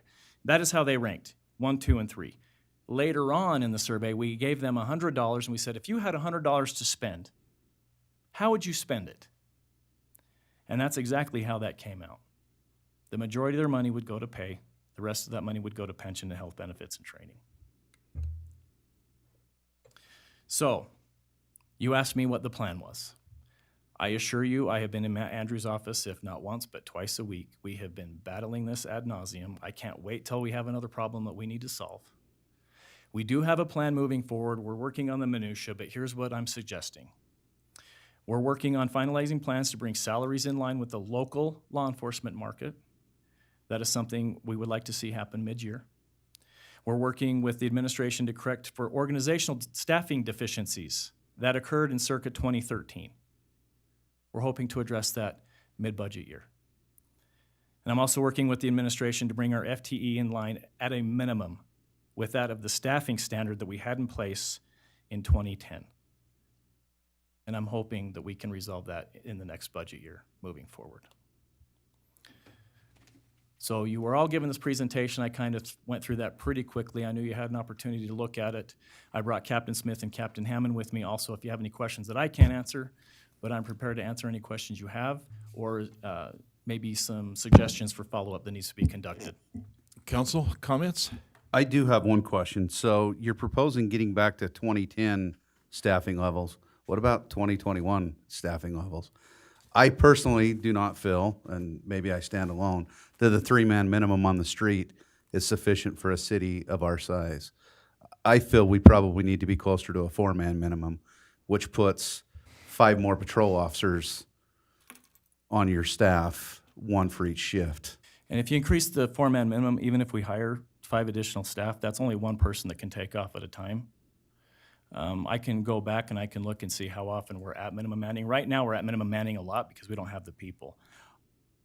I'm not entirely convinced that we would be continuously at minimum manning with 5 additional officers, but that's something I would absolutely look into going forward, because if we increase the minimum manning, right, then we're still reducing the amount of time that can be taken off for training, not just vacation. Just time in general, sick Time in leave, general, yeah. training, anything. Correct. So if we increase minimum manning, we're absolutely going to have to increase actual staffing. Okay, good question. Anything else, Diane? As you have looked at the budget and funding, which of course is the crux of this and where it comes from, have you found specific areas that you think of reallotment, or you talked about how certain areas you were paying more because you're paying overtime and things, and have you been able to identify any areas where that reallotment or redesign would help with the funding for some of the proposals you have? So out of the gate, no, that's probably a question better asked for Mr. Andrews or Ms. Cook. What I can tell you is though, right, the significant portion of our budget is our salary. I don't know what our cost savings was. I was not here to actually negotiate the budget in which I'm operating, so I really haven't had a ton of time over the last couple months to dive in and dissect that. I have been working on this, but that's something that I absolutely need to do. Whether or not that money exists in my department, I'm doubtful that it's there, at least in my department. Citywide, I couldn't tell you. I mean, it almost appears that it's a 3-pronged approach, because you've got to address the wages, you've got to address staffing, and then backing up staffing, if you're bringing on additional, now you got equipment, guns, vests, cars. It becomes a bigger problem. And you know, one of the benefits we have in the city is we have a strong support for public safety. You know, I don't know what will become of it, but at some point, I think we're going to have to take it to the community of what does the community want? Do they want to continue at the levels we're at? Do they want to increase the levels? And what are they willing to sacrifice for that? I mean, is it, do you rob Peter to pay Paul? Do we get creative in funding, I think we're probably going to have to look at everything because not only have I spoke with you a lot, I've spoke with a lot of law enforcement officers throughout the valley. I have a lot of friends that are law enforcement officers and chiefs, sheriffs. It's a bigger problem that we're going to have to address as a council and as a city of how do we want to address and solve this problem. So I appreciate your work on it. We're far from done with getting this resolved, but I think if we all put our heads together and creatively look at things, and we may have to involve the public of what do you want? I think you have to look at what the appetite of the public is for paying for the services that they're requesting. And so, you know, we've looked at a lot of ways of looking at that appetite. We've looked at some surveys, we've looked at obviously just some conversation, but we've got to look at that more seriously.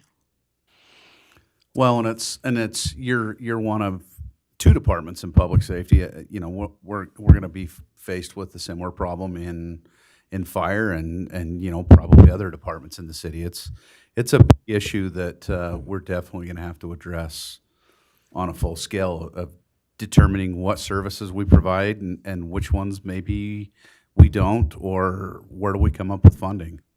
I think often though, that just if we were to look at the nature of our public comment, we can't ignore public works, we can't ignore some of the other things that you could say, oh yeah, that can go at a lower level, but that's not what our citizens are telling us. No, you're correct in that. That's why I say it's a bigger scale problem, but we're gonna have to figure out how to one bite at a time. When you look at this citywide as well, there's different colors of money. When you're talking public safety, you're talking tax dollars, property tax, the sales tax, the franchise tax. Is the bulk of that's going to public safety, police and fire. Public works is really on enterprise funds. When you look outside of public safety, you have recreation, the streets, wages, and then just the administration. We only have about 16 people in administration. So really when you talk about taxes, when you're talking about cutting other services, you're talking about the last couple of years, we already cut a lot of the meat out of the budget, let alone the fat. So you're talking about new revenues rather than. Well, when I talk about cutting services, does it come down to that? Is there an appetite to cut services or increase taxes? Or, you know, fortunately, we have seen an uptick in sales tax, and as we get some of these plans in place for downtown and the train station, hopefully that'll bring up property tax and sales tax, but it might not be soon enough. Mm-hmm. And the last couple of years, we have been very fortunate with the sales tax. With the things going on with people buying online has really benefited us. And I think a lot of the things that the other cities that are doing are using maybe some of the ARPA funds or something, but that's very limited. And the bill actually comes due at a certain date if you're using that one-time tax. The big hesitation with sales tax is it's not for sure that we're going to get it next year. It's so not if you hire, guaranteed. 10 more employees, I can't guarantee you that next year it's going to be the same thing. Well, and if we know that there are some big expenses coming down the pipeline. Chief Golden's soon going to present us a proposal on a ladder truck, $1.2 to $1.5 million. You know, that's a big budget item. As we talk, do you bond for that? Well, if you do, that means that debt's on future councils. They have to know that if the continued money doesn't come in like it has been, that there could be problems down the road. So, I mean, there's a bigger problem in general, but, I think we're going to have to triage this and, it's like I always say at my work, you put out the fire closest to your pant leg to keep from burning up yourself. So what's the most important today? What needs to be addressed tomorrow and what needs to be addressed next year? Other questions, council? Thanks for the presentation. There's good information there, Chief Gwynn. Yep, no problem. So I'm working on an actual draft of this. This is just kind of summarize what's in here. There's much more material in here, but I'm working on finalizing that. So I'm hoping if and when we continue some work sessions, you'll actually have access to more information, more detailed information. But again, this is the summary in which we're operating right now. Perfect. Thank you. Chief, well done. Appreciate that. Great information. I do have to say something too. Chief Gwynn has been very good and very patient with this. He's been providing a lot of detail and providing a lot of homework here. A lot of the other agencies are just shooting for just $2 an hour, just going for it. And he's really trying to educate and make the wise decisions here and fix it right. Last time we did this in 2016 as well. We were one of the first agencies out of the gate to do something. And then we were one of the bottom agencies, again, because everybody else reacted as well. So I just want to thank Chief Gwynn for all his hard work with this. Yeah, great, Yes. great work. I think one of the things I'd like to see, whether it's later this year, which we're almost out of, or early next year, is another or two strategic planning meetings. Council, department heads get together, and there's a lot of wisdom in leadership in the city to figure out how we can come together to solve this. We'll definitely have Not some- wait till, sorry, Mayor, not wait till, our normal budget meetings in April. I think we need to get some strategic planning and jump ahead quickly as that's a good- possible. That's a good point. Obviously needs to be considered as we get through this next election, to make sure that's part of our plan. Chief, thank you for the input. Excellent. Let me just make a comment if I can. Council, some of this really involves the council, and we may have to just step up and address this and find a solution. Some of this has to be fixed at the state. And I would indicate to you, in your capacity, you have an interesting opportunity to help us address this at the state. I always looked at where the trigger was. And in my opinion, you eloquently stated where the trigger was that caused us to get in this situation. We probably in the past had 50 people step up and says, I would like to be a police officer. And now we have 5. And I think in all fairness, we have kind of gone, elected officials, if I can be blunt, did this to ourselves. Maybe we didn't do well, okay, I'm talking collectively, didn't do well providing the support when we should have been support. And some, to be very blunt with you, some elected officials threw public safety under the bus. And they should never have done that. And it set a bad tone in terms of creating what I think is a morale problem as well, because I think we just don't really appreciate the great service public safety and all of our people basically provide to this community. They're the same elected officials that can't figure out why a police officer doesn't show up when there's a call now. Exactly. Can't imagine why. Yeah. You run them all out of the city. Can I follow up on that, Mayor? And step Please. out of this role and into my other role? Please. So my bill got no traction last year because of the cost. Mm-hmm. This year, it's actually going to be more expensive, but interestingly enough, it actually has more traction. I don't know that the end result is going to be, we go back to 20 years and we remove the cooling off period, but that is the bill that I put forward, and it has actually received the unanimous endorsement from the interim Criminal Justice Law Enforcement Committee. Perfect. Right, that's a lot further than what we've been. Other things I would know is the Taxpayer Association. They said that they would just stay quiet on this issue. Quite honestly, ULCT, I don't know where they stand on this issue. I've tried to gonna get a help them. position, and I don't know where they're at. Well, we're going to help them because I think here's the key, Chief. The fact of the matter is, if we become educated, as you indicated, and we start to understand what we can and cannot do collectively, not individually, then I think we can solve this. But we can't keep, to be honest with you, Council, I just got out of a meeting, and in which case I made it clear to the people in that meeting that we're just feeding on each other. That's all we're doing. We're feeding on each other because we can't find a solution. And I have to admit, it's pretty impressive when a city down there in Salt Lake goes up there and pumps up to $28. I think it went out to $29.17 an hour. And they don't think that the ripple effect of that isn't going to permeate across the entire Wasatch Front. Now, it may have been good for them, but it creates some challenges for us. I think we need a much more informed approach to how we deal with this issue when we're talking about salary. How do we deal with this so that we can all make sure it's working? Because I've made it very clear in that meeting, and I've made it clear in every other meeting, that your safety in your city is no less or no more important than the safety in Roy City. It's all about the safety of the people. But they do some really interesting things that create some problems for us. And I said to the city managers have been sitting there, we got to stop being a training ground for everybody else. And we have done that very well. I thought we had it fixed 4 years ago. It appears we're back in the same thing.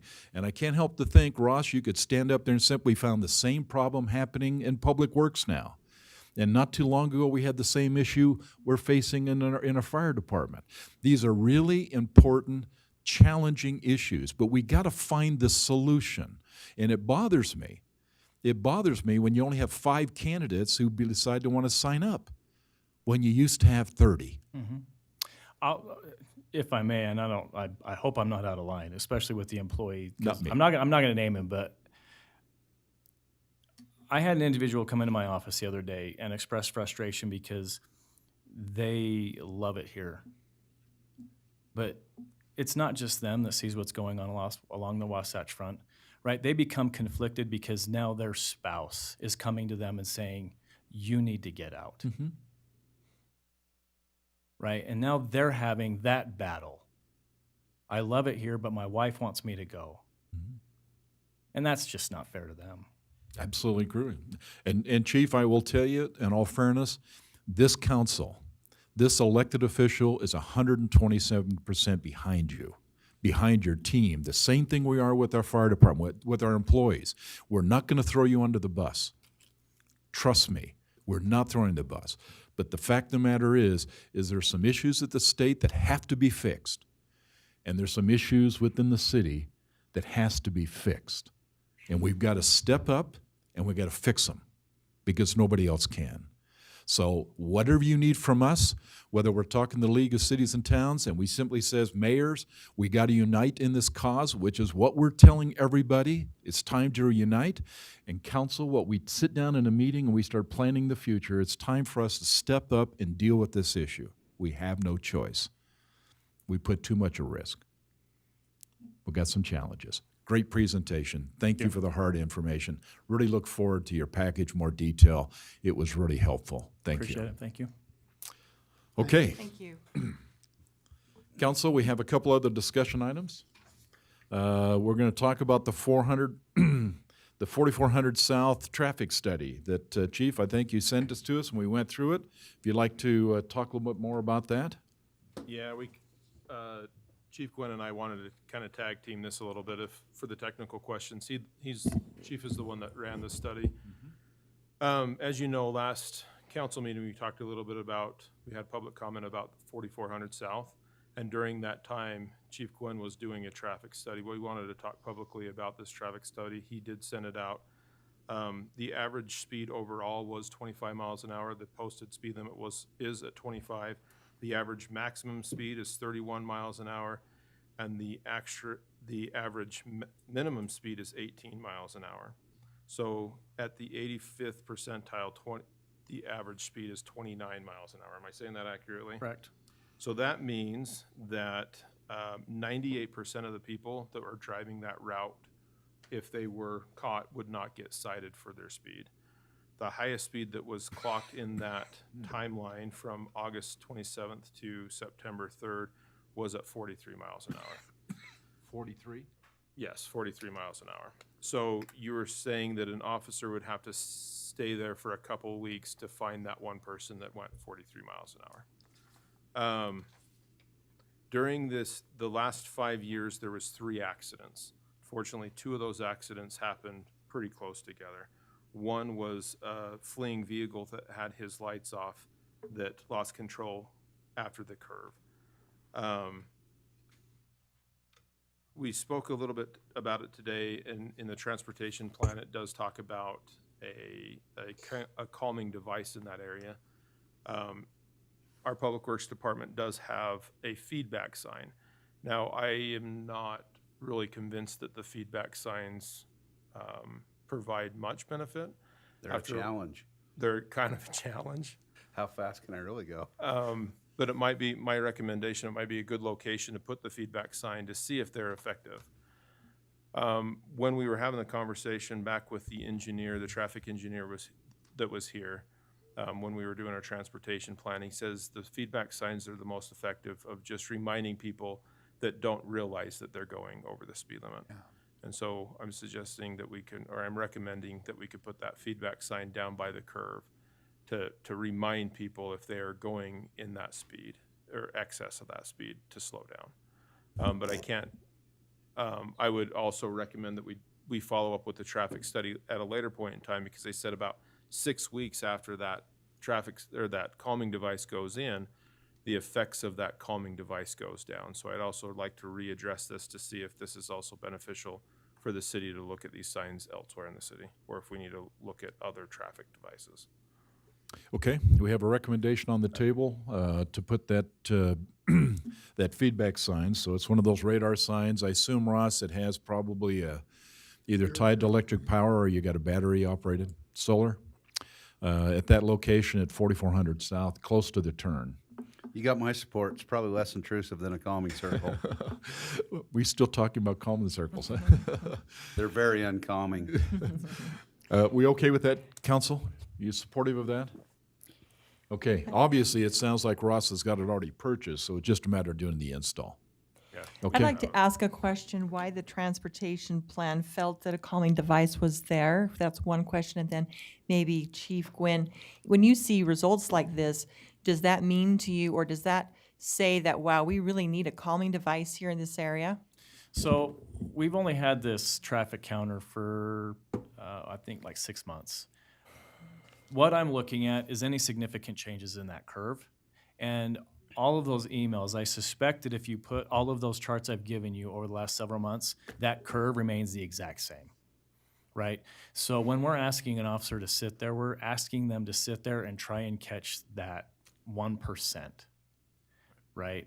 That's what we're asking them to do. Most people are driving what is appropriate for the road and environmental conditions present in that particular area. The color of a vehicle, the size of a vehicle, the sound of a vehicle, if it's coming to you, if it's coming away from you, right? All of those can make a vehicle appear that it's going faster or slower than it actually is, right? And so maybe that's something that when, I'm not saying that people aren't speeding, right? We know they're speeding. I don't know that it's to the rate we actually think it is. We've shown that it's significantly smaller. And I don't know that that's going to change. I mean, we might see small deviations, but I suspect the curve, no matter where we put that traffic counter in the city, I bet that curve remains the exact same. So is it then that the calming device substitutes keeping a police officer there full-time to try to catch that few individuals that choose to go at a higher rate of speed? I guess it depends on length of road, right, entering the traffic circle, or length of the road exiting the traffic circle, right? But yeah, the traffic circle is going to calm people down because they have to go around that curve.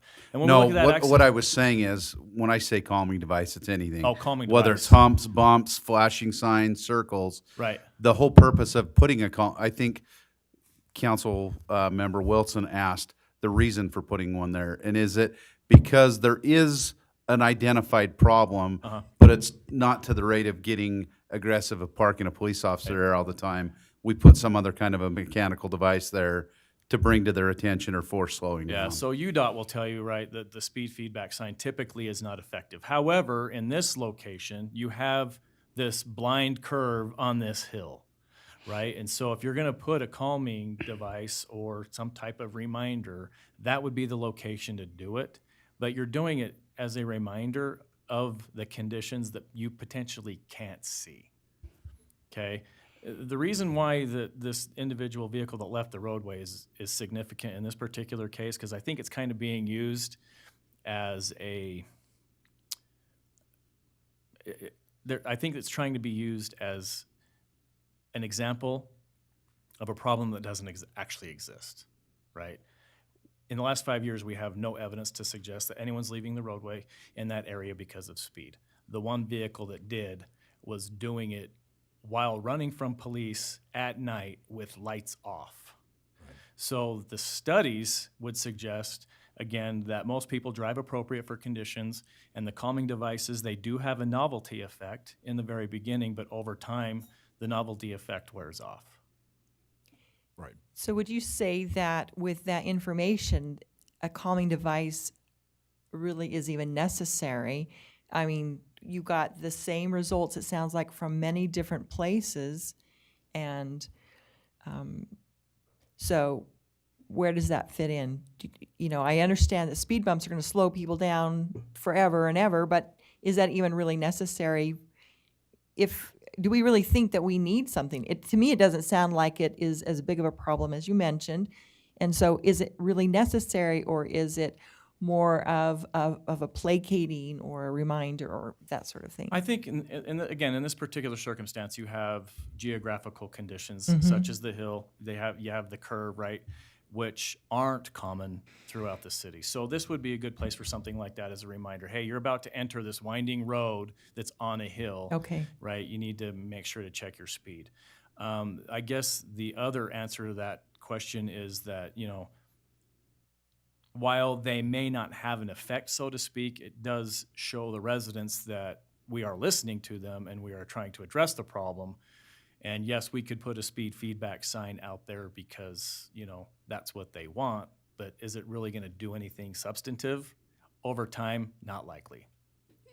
Is that speed device mobile, Ross? No, it's once it's installed, it's there. We can pull it out. I mean, we cemented it in and then put a breakaway pole on it. But it's not a mobile device. I mean, it's not like it can move around the city. Okay. We do have one of those.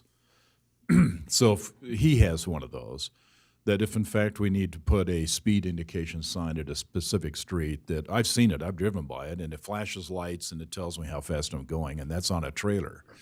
But the one he's talking about is on a pole, and it will be cemented more likely just off the park strip.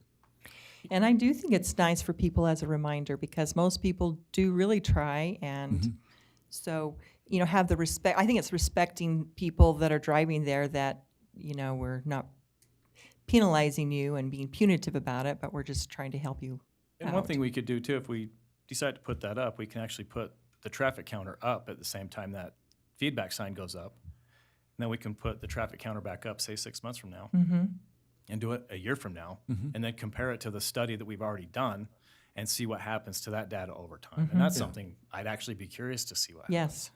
Just to see if the data basically showing that it's making a difference. Ross, you have a comment? This sign will actually count and keep the data of everything you want anyway. Oh, good. Now we've Okay, got 2 weeks. so it has the capability of doing that count. Okay. Does it start flashing when you get over the speed limit? I like They that. give you a frowny face.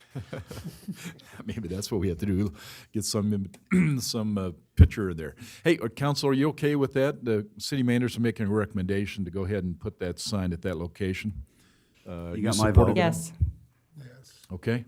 Matt, it sounds like we got a consensus here to go ahead and move in that direction. Thank First you, one in Chief. Roy, can we have like a christening ceremony when we erect it? Kind of like we did with the calming circle?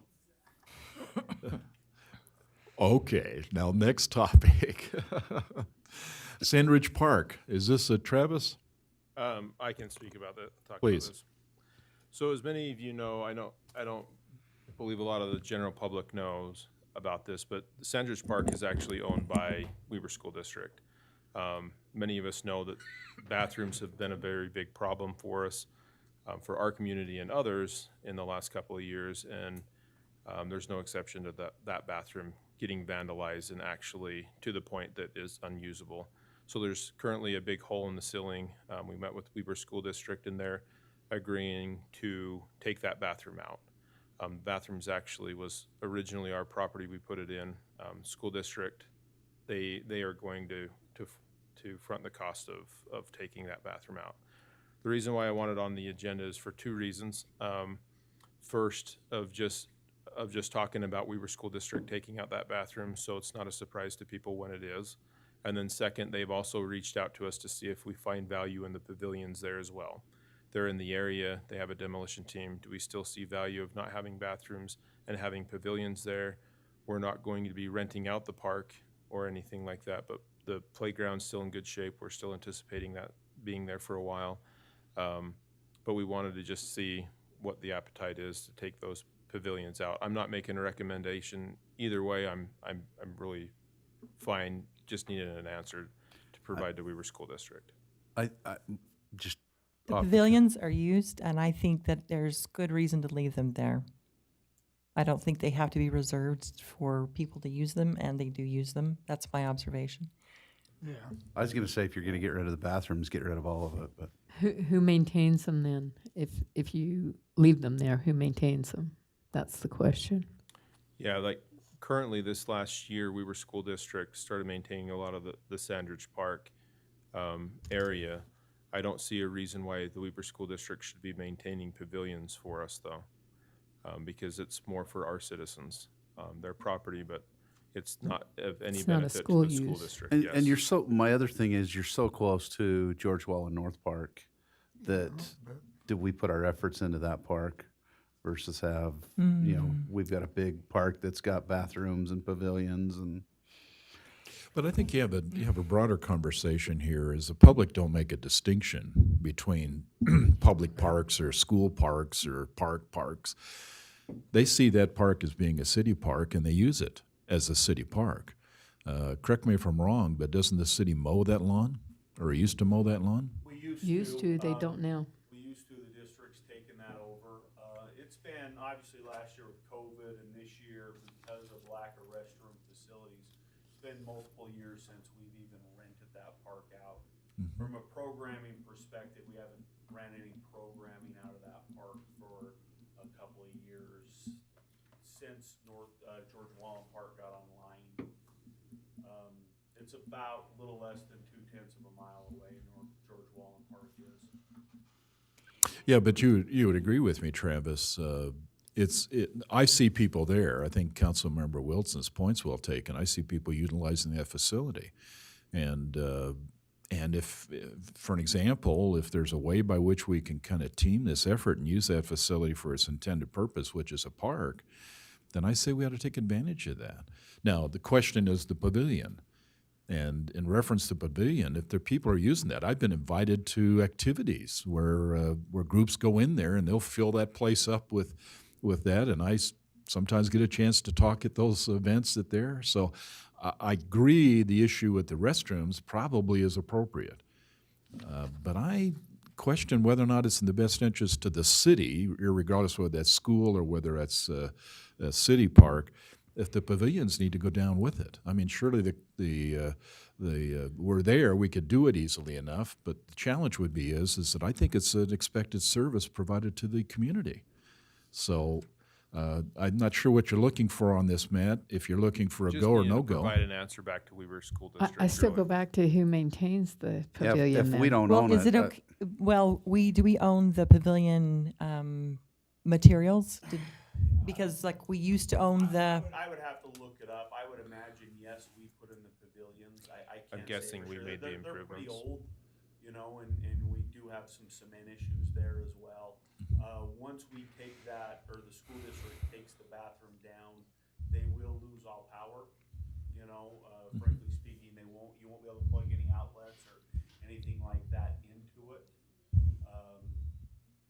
And that could be a challenge and an issue for people who do come by if they have crock pots and things like that, because that'll all go away as well. Yeah, and again, we may come back, here's my point. I guess we could basically say, we could take it all down and clear it out and put grass back in. But I'm suggesting is, why can't we two-step this? The restrooms, we all agree, are in sad shape. They're really, really tough, and it's hard to maintain those. But take the restrooms down. Leave the pavilions up. Let's have this conversation in 2 years. If we still see an interest, an appetite, I think was your comment, Jan, an appetite to continue using it, then let's work out a strategy with the school to make something more of that. But I'm just saying is that the public don't care. It's a park, and it's a wonderful park. It's been around forever. And I have attended events at that pavilion. Never used the restrooms, but we attended events. I suggest, council, let it sit. Let the pavilions be. If it comes back after a couple of years, we're seeing because the restrooms are now gone, the interest is gone, then we'll ask Ross to use some of his equipment and us take it out. But at least at this stage of the process, we have it available for those people who still use it. And it's a great little pavilion. Even though it's old, it's still a great pavilion. So And how difficult is it to maintain it? Is that something we've been doing, right? Is it something we can do? And then if it gets to that point, make that decision in time? We didn't do it a ton this year. You know, it's like anything else in the parks. There are stretches that it's absolutely brutal with people, and other stretches it's not. You know, like I say, we didn't do it a ton this year. There were a couple of events that we knew were taking place there, and our guys went out and pressure washed it and cleaned the area, but very, very. If they tear down the bathrooms, what are they gonna put in place of it? Grass. At They'll this probably point, put I think grass. all they would do is maybe put concrete over the top of it. Yeah. Or grass. Do we own the playground that's there? See? Well, I think it's I mean, we don't used. own the ground that it is on. We actually own the physical structure Yeah. itself. The equipment. How do We you, don't own how any do you offer a playground own to the public and take out West End the where we've got pavilions? water park and stuff.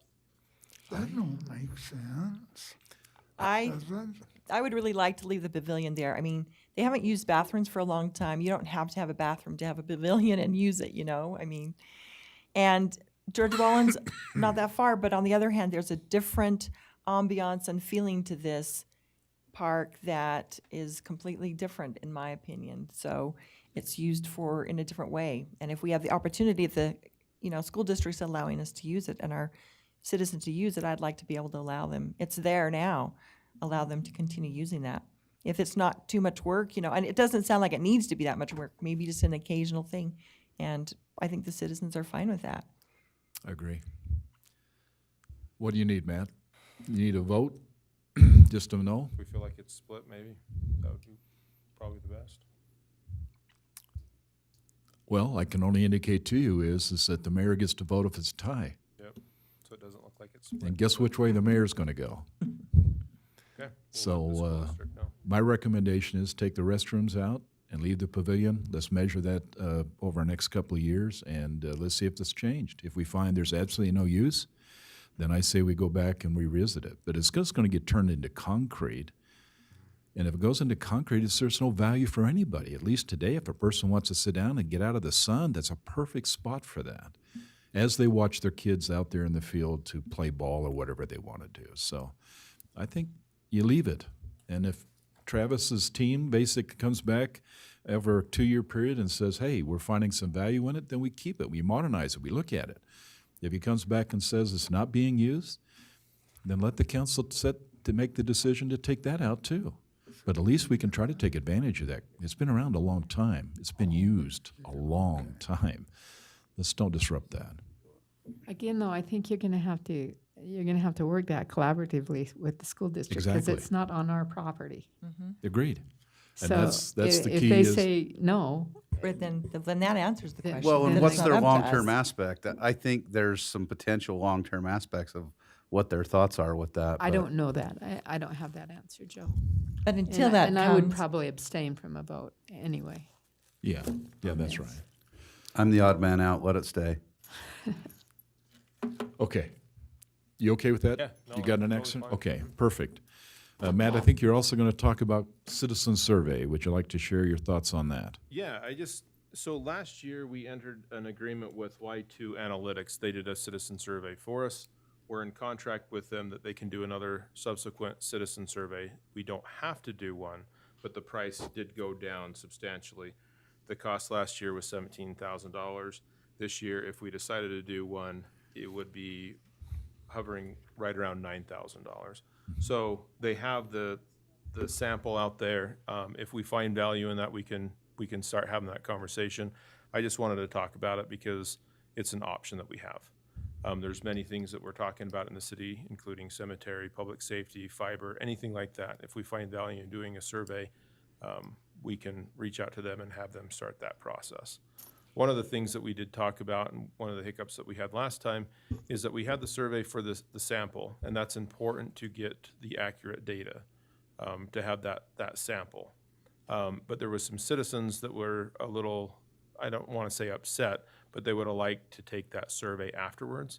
I did talk to Y2 at the ULCT conference last week, and they suggested that after they get the sample data in, they can share that link and have any citizen that wants to provide their input to that as well. So that's also, something that we can talk about as well, so. On some level, though, Matt, does that skew the randomness It would of be the totally sample? separate. They would It would close- have to be. Yeah, it would have to be totally separate. Would So have you to would be see what separate. is a random sample Versus and what what is is just a- what people want to voice. Yeah. Exactly.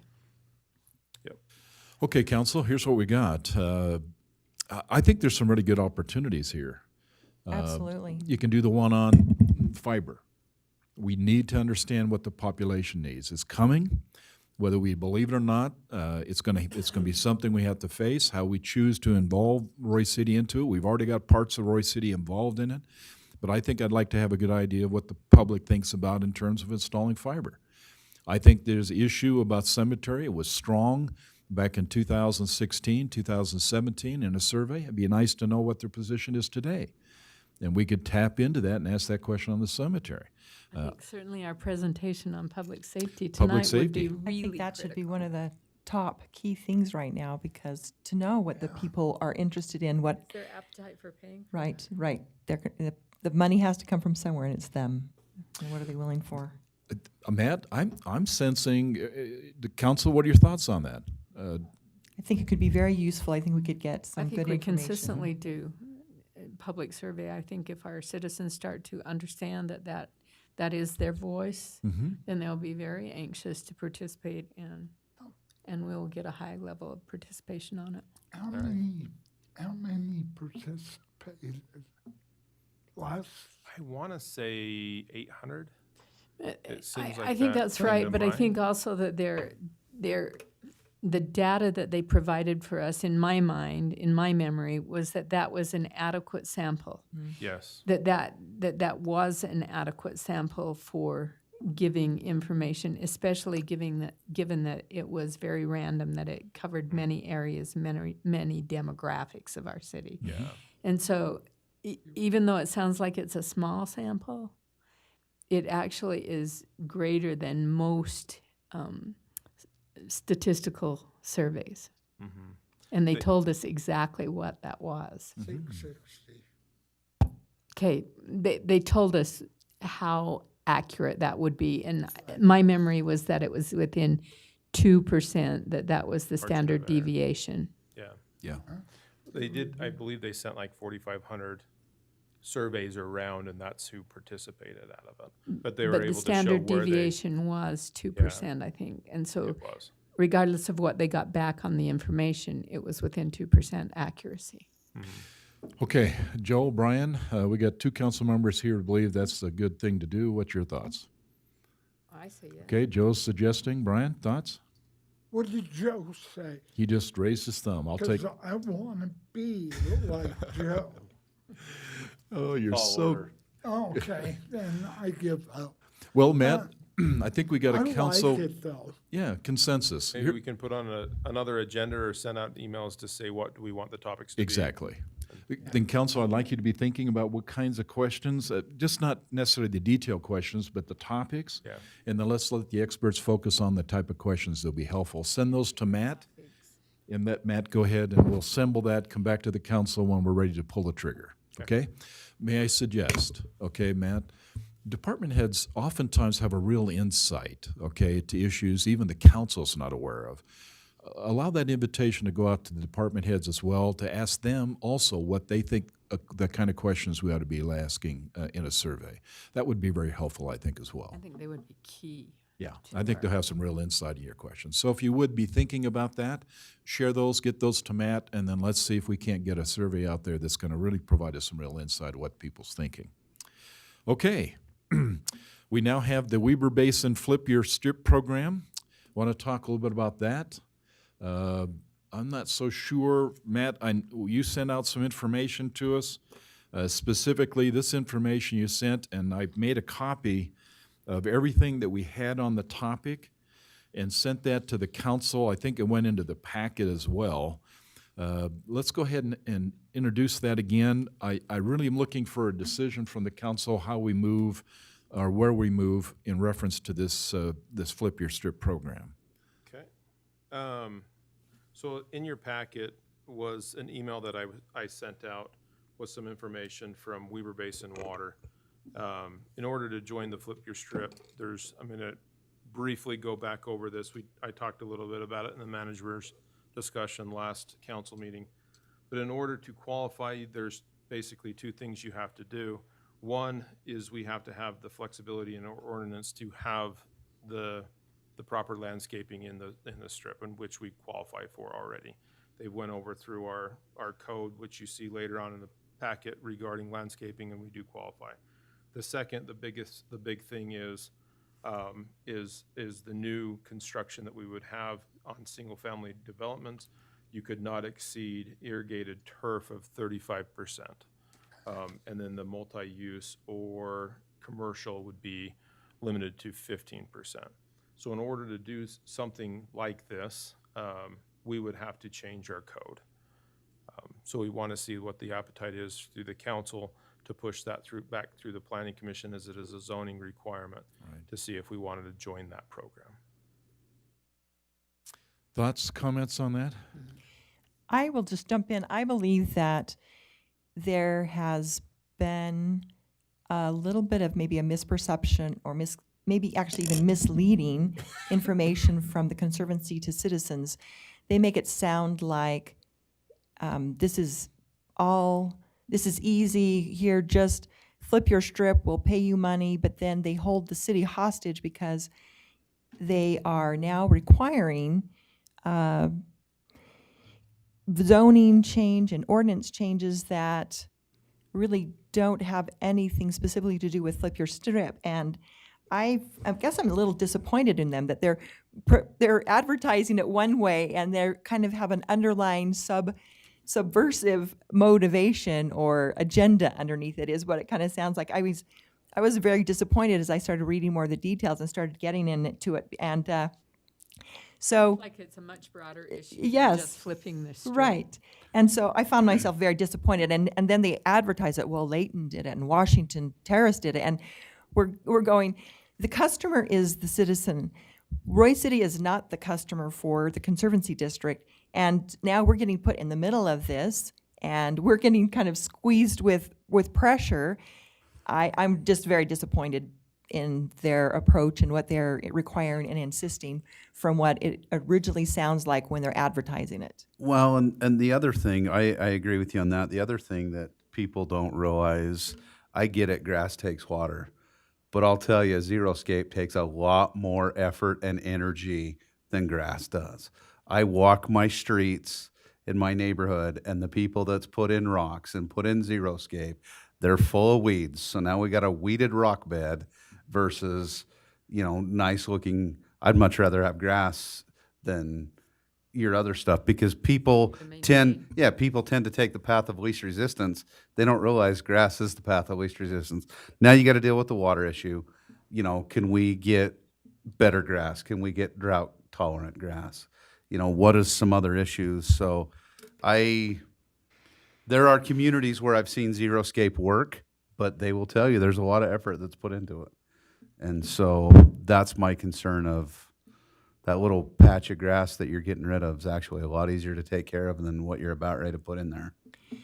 Yes, there are a lot of grasses that thrive in the heat with little water. Sadly, I know some of them are in my pasture, but anyway, and other states use them as well. So I think there are other options. Yeah, I agree, Joe. Okay. Jan, you have any thoughts on this? Just what has already been Brian? stated. Thoughts? No. Okay, let me just throw a couple of thoughts at you and see if this will work. Maybe it wouldn't be such a bad idea to bring in the Weber Basin Water Conservative District. They're willing and able to provide a presentation. Mm-hmm. Let's invite them in to talk this, because I think you bring up some good points. Was the intent to look and work with the residents with some nominal fee? And or is this thing really has some holistic view that talks about changing the very foundation by which your ordinances are established? And I think we need to understand the rationale behind that, because I'm an advocate of the idea about flip your strip. I think it offers value. But if it's a bigger issue that they're asking, than maybe what we're willing to allow, then maybe we need to pause on that. But maybe we need to talk to the experts. So if we take an action on this to invite them in, we'll put a hold on this conversation. Let's do an action to bring them in. Let's talk to them directly. Let's ask the hard questions.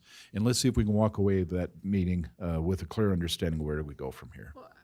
I think Mr. Homer stated some of it really well too, in that he said, you know, they're giving us some regulations that are much more stringent than just what was originally perceived. Yeah. Maybe it was stated, maybe I just didn't understand it, but certainly the perception was that it would be a simpler process than what is being expressed now. I think having them do a presentation to where we could ask more questions, and that is not going to hurt anything to help get us more educated. But Okay. at the end of the day, I'd be curious to see how much it changes, but yeah. We'll take an action to make that invitation, see if we can set up over the next month or so and have them come talk to us personally. You okay with that? Okay. Yes. But let's not lose sight of the importance issues dealing with water conservation. It is a real issue. It and is. we really have to think this thing through. I will tell you, and I'll leave my comment with this. You may or may not be aware, but Roy City has a contract, a 30-year contract with West Haven. And in that contract, okay, we basically go up there and we're committed to about 500 acre feet of water to West Haven every year. In fact, it can exceed that. 500 acres, okay, 500 acre feet of water. That's a lot of water we sell them. And we sell them at a really reasonable price, in my opinion. But the stipulation says in the agreement that, in fact, if they get the surplus, at any time, Roy City Council simply has to make a tough choice that simply says we have to basically give it to our residents first, and there is nothing left to give to someone else, then the hard question is that contract becomes terminated.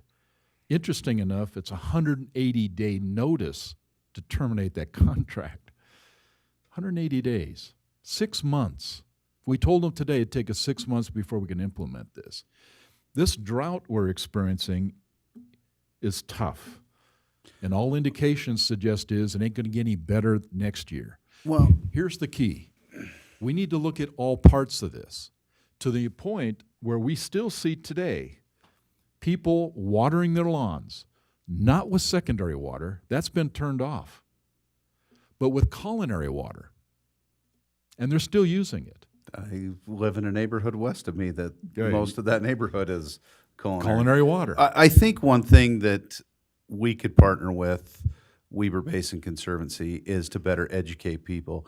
Because you come look at my lawn, and I've educated myself over the year of how to better take care of my lawn, how to water it, how to weed it, or weed and feed, fertilize it.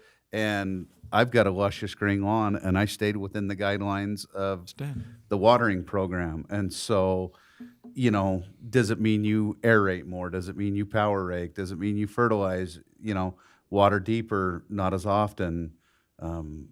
It's all things we can do to help out before we have to get into, you know, partnering with a group that's going to force us to do different stuff. I agree with Yes. you. And if they can provide some education opportunities and maybe they can share some things they're attempting to try to do, I think that would be perfect. But at the end of the day, this council has a responsibility to ensure that we have water to our citizens. And Weber Basin is going to do their part. But if it ever gets down where it gets tough, and it could happen, tough comes next year, then we got to step up. And we got to figure out how we're going to do this. Greatest thing I did was buy a smart controller. And that's it what knows they're when it's going to recommending. rain, and it puts it on a rain delay. And That's I could go one step farther and put a moisture controller in my soil that it would tell me, oh, you've got plenty of moisture in your soil. You don't need to. And part of the requirement that they're asking, and let me read the requirement, that an EPA Water Sense labeled smart irrigation controller which automatically adjusts frequency and duration of irrigation. That's a requirement they want written in the code. It's a very focused one, but my point is we've got to convince them that they need to do that anyway without having to be driven by the city. And the policy, basically, if written in the ordinance, would drive it as a policy requirement, and they'd have to do that. And I'm not so sure, based on what I heard Councilmember Wilson, maybe we're overstretching. Maybe we should try the volunteer before we have to break out the stick. Okay, but here's the key. The solution, in part, is going to basically deal with this council. We have to provide water to our citizens, and we best understand the depth and breadth of the problem. We'll take an action to have them come talk to us and ask your questions. Maybe from that we can draw a conclusion where we go with this program. Okay? Perfect. Okay, got a couple of things under city manager's report, but Matt, go ahead and give us your comments on city manager's report. Okay, first off, Chief Golden did talk about the safety fair tomorrow, October 6th, Station 31, 6 to 8. Learn the sounds of fire safety. So please come out to that. It should be a good event. Over the weekend, we did see some more vandalism at one of our parks. Wanted to update you all on the camera situation. We have that small parking lot at the DRNG Trail. That has been outfitted with not only a camera there, but it also is outfitted with a locking system on the door, the Perfect. magnetic lock. Has that seemed to, how long has that been in effect? It's only been in effect a couple of months, about a Has it month seemed and a to half. have- The nice thing is that some of the cities are only doing it during certain, only allowing people to go into the bathrooms at certain times, and you can set that. Like Kaysville City, they went to, when there's only an event at the park, they're going to allow the restrooms to be open. So it would just allow us to automatically lock and unlock. And then also the locks are a little stronger because they're magnetic on the top, so. And I think it seemed to help right at 6,000. We haven't had any more. No. I don't want to and put out any challenges, And but, just so everybody knows, our bathrooms are currently locked for the season, yeah. you know, so everybody's aware, they're not. Yeah, I found that out the hard way. Thanks. All right, we, with different vandalism, and I don't know if you guys heard about the TikTok thing and stuff like that. We still have some soccer activities, as we heard about tonight, that staff goes and opens. They're available during the activities, but. I think another thing, I know you're working on cameras, and Chief had mentioned some stuff with cameras. I think one of the things we need to do is kind of get out a campaign to the citizens, see something, say something. As I texted early the other morning, I walked into Sandridge Park, and it looked like a war zone. I mean, you had alcohol bottles blown up, pop cans blown up. Oh, sorry, Emma Russell. I got Sandridge on the brain from awnings. But, you know, shaving cream cans, whipping cream cans. I stopped and picked up stuff for half an hour and then, you know, had to turn it over to the street sweepers because there was so much glass on the ground. But, you know, if people's got cameras on their front porch, or if people's, I don't know when it's happening, I'd like to catch one of them, but probably wouldn't be good with a council member going to jail for I was that. gonna say, But I would hope you wouldn't catch one. yeah, no, but some of the greatest things we have as the city is our parks, and it just frosts my hide that the derelicts are out there doing all they can do to destroy it. You know, where's the parents? Where's the education? Something's got to happen. Maybe they are the parents. What's that? Maybe they are the parents. Who knows? I probably already said more than I should, but some of the greatest things that we have are being destroyed by, and I don't know if it's our own residents, I don't know if it's residents of other cities, but you know, I think getting the word out to people that their yards back up to the parks, their front yards back up to the parks, see something, watch your cameras. I'd really love for the police to catch these kids. A year ago, there was a bunch of them climbing up on the bathrooms at Emma Russell, and I hollered at them and called the police on the phone and got them down there to read them the riot act. But yeah, we got to catch them somehow. I think one of the Make an strongest example out of them. One of the strongest forces you can get working for you is your youth, and I know some of our council. I guarantee you, are some of anxious our to do kids that. know them. Yeah, they do. Great comments. Okay. What else, Matt? So we're also working on West Park and Emma. There's 4 cameras going in at Emma, 1 camera already in existent, 9 cameras total at West Park, but we're having problems getting these cameras in, and that's the delay. We've ordered them forever ago, but still planning on doing That's the a same thing supply with the door. chain and everything. issue. Yeah, the supply chain issue. So we are working toward that. Perfect. The trick or treat event on October 25th, we will be back down at Emma Russell Park. We're going to do some of the kind of the same type of event where it's throughout the entire city down from 5 to 8 o'clock. Morgan has been working on a theme for us as council and administration. So She'll keep us updated she'll on keep that. us updated. We're looking to do something warm, as last year was kind of cold. So Oh, I think we did good with the warm last I year. think we did, but we need to continue in that effort. Okay. Also, this weekend on Saturday, every year we participate in the Boys and Girls Club dinner and fundraiser. This Saturday, October 9th, at the Eccles Conference Center. The start time is at 6 o'clock and dinner served at 7. If you would like to participate, please get with us ASAP so we can get everything booked for that. Ross indicated that the canal crossing down there on Midland Drive went out to bid last Friday. Oh, good. So we've Perfect. got a little headway on that. They're only doing the one on Midland, not the one that, Yeah. Yeah. and that's in conjunction with the roundabout, right? So I the think it's ballot boxes are also opening up this week. Ballots will be mailed out on October 12th. In-person voting will be at the Weaver Center out in Ogden. Go to their website if you want any further information on that, but you should be getting your ballots next week. And then in 2 weeks, we'll be having an audit. That audit will start just doing our regular city audit, and then right after that, we'll be doing a single audit. As you all know, we have a job opening posted for the Management Services Director.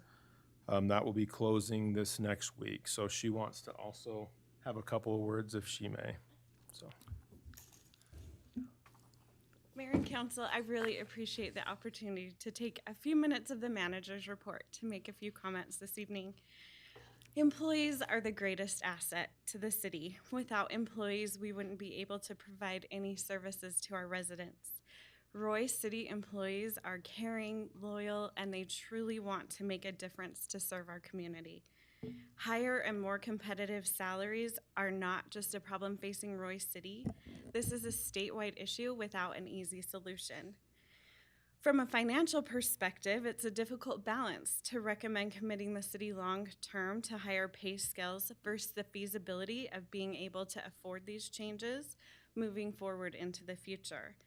It's also very costly to have high turnover rates. Not only does this become a morale and financial issue, but it also becomes a concern for the continuity of business in our processes and procedures.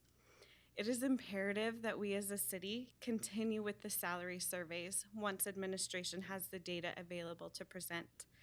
The administrative and public safety employees need the stability of a consistent team working together for our citizens. We've had a building inspector position open since last May that we have been unable to hire for. The administrative employees in this building work hard to provide the best services they can in their respective areas. They are often not publicly recognized for their efforts, but they are the subject matter experts and help to create a cohesive environment for the residents that call and visit our city offices. They too are falling behind in the average salaries for this area. The results of the Public Works and Parks and Recreation salary surveys were very well received and appreciated, and we want to continue that momentum for the administrative and public safety employees. We have had prior discussions during the budget regarding property taxes. From a financial perspective, property taxes should cover our public safety costs. Currently, the property taxes we collect are $6.1 million less than the amount needed to cover public safety costs. This deficit is covered by sales tax and general city revenues. So that means that general city revenues that could be going to fund other operating costs or deferred maintenance are committed to cover ongoing public safety costs. If you consider approving funding for salary surveys to keep up with market demands for employees, but don't increase the operating budgets as well, employees will not be able to keep up with the demands of their jobs without their proper tools, training, and equipment. The personnel budget becomes a higher and higher percentage of the overall budget each year, and there is less funding available to cover increased costs in operation and maintenance. Roy City is very solid and stable financially. This is in major part because of the conservative decisions of the past. We have saved and used cash to pay for ongoing capital and maintenance. This is great for our city.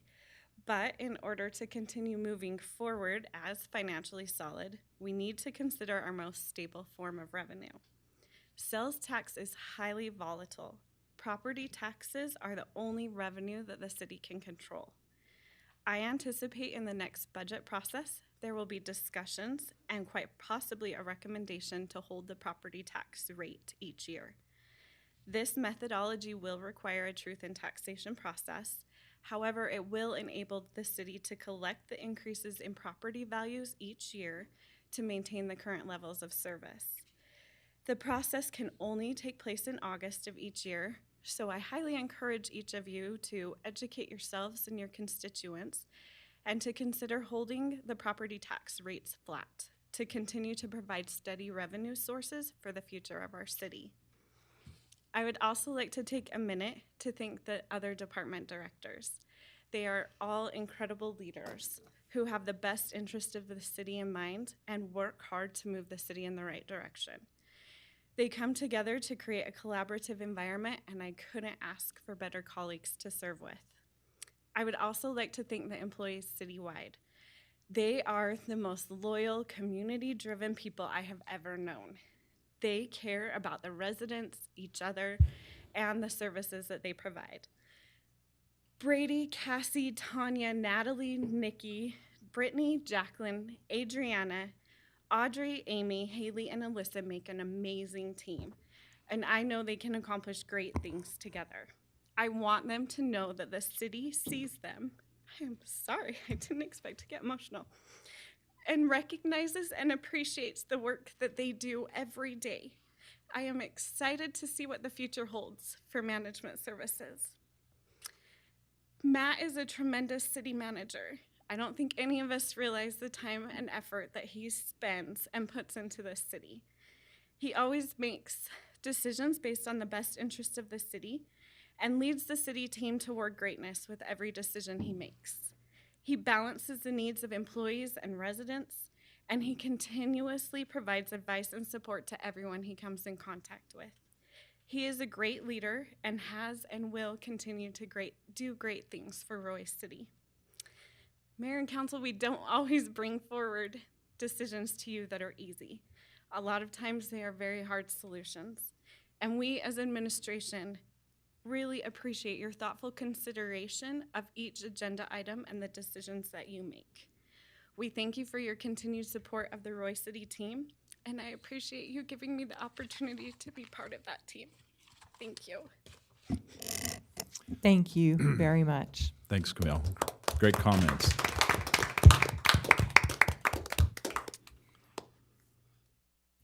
Okay, go ahead and try to beat that, Matt. Yeah. Make a motion, we adjourn. Anything else you want to share with us? No. That was Okay, it. great words, Camille. Thank you. Council, anything you'd like to share? Thank you very much for your efforts, Camille. You've been a pillar for us, and we appreciate your willingness to educate and think through things carefully, conservatively, and be aware of everyone. We Yeah, hope you'll you'll be be on greatly call missed. for Yes. consultation. You've been awesome. Thanks for your Yes. efforts. Okay, just a couple last things, council.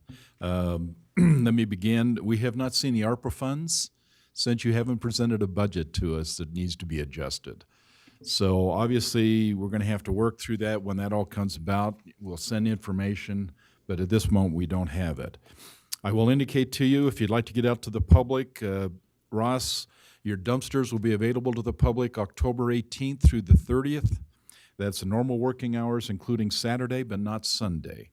If the people have fall cleanup, which they do, okay, please invite them to get a hold of the team over there in Public Works and bring their stuff to them, and they will be happy to go ahead and get that stuff delivered to the dump, okay? That'll begin October 18th through the 30th. Thursday morning, Brian and I, but council, you're all welcome.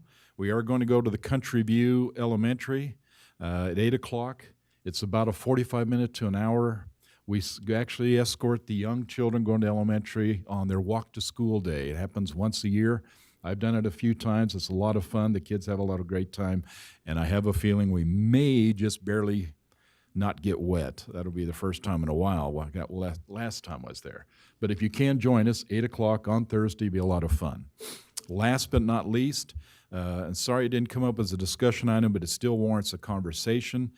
Morgan, how many applicants have we received so far for the Ogden Weber Technical College $1,000 scholarship?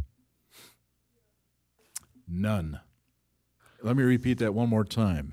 We I'm have not currently working with Roy High I know. to get some information out there for We're them. running out of time.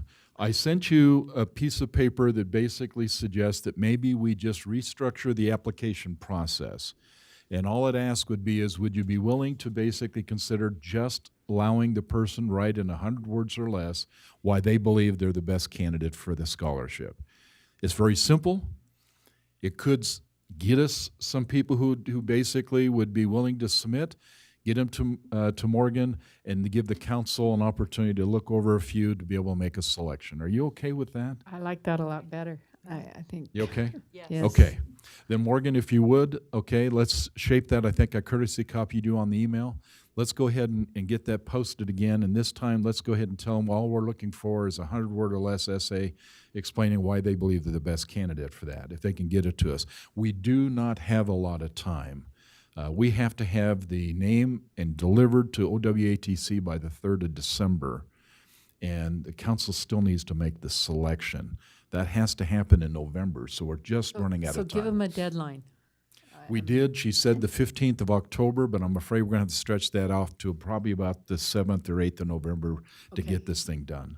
And I'm wondering, Make sure. can we still maybe accomplish the same but not say essay? Some people, as soon as they hear the word essay, it kind of turns them into a little bit. Maybe just put in 100 words or less. Yeah, that's a or good something like comment. that. Yeah, just, I like that. Just make it simple. Okay, Morgan, would you help us on that? Perfect.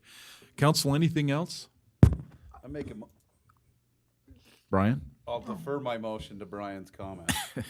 Okay. Firestone, and I'm sorry, I'm talking funny. They put screws in my mouth, but anyway. Firestone building is down.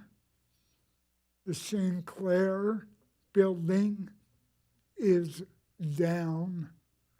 And probably by the time this meeting ends, the So Delicious restaurant will be down. So you'll see a lot of open space. But they're being cleared for the state widening project, and the Firestone is being cleared for Wasatch Credit Union, Wasatch Mountain America Credit Mountain Union. America Credit Union. So, anyway, things are taking place. And again, I apologize for sounding like a character at Disneyland, but that's the way it goes. Never made the On that connection. note, I make a motion, we adjourn. Okay, I have a, Second it. okay. Jan, I got a second from you. I got a first from Joel. All in favor? Aye. Any opposed? We are adjourned. Thank you for joining us tonight. Thank you. Great comments. Hey, Jan?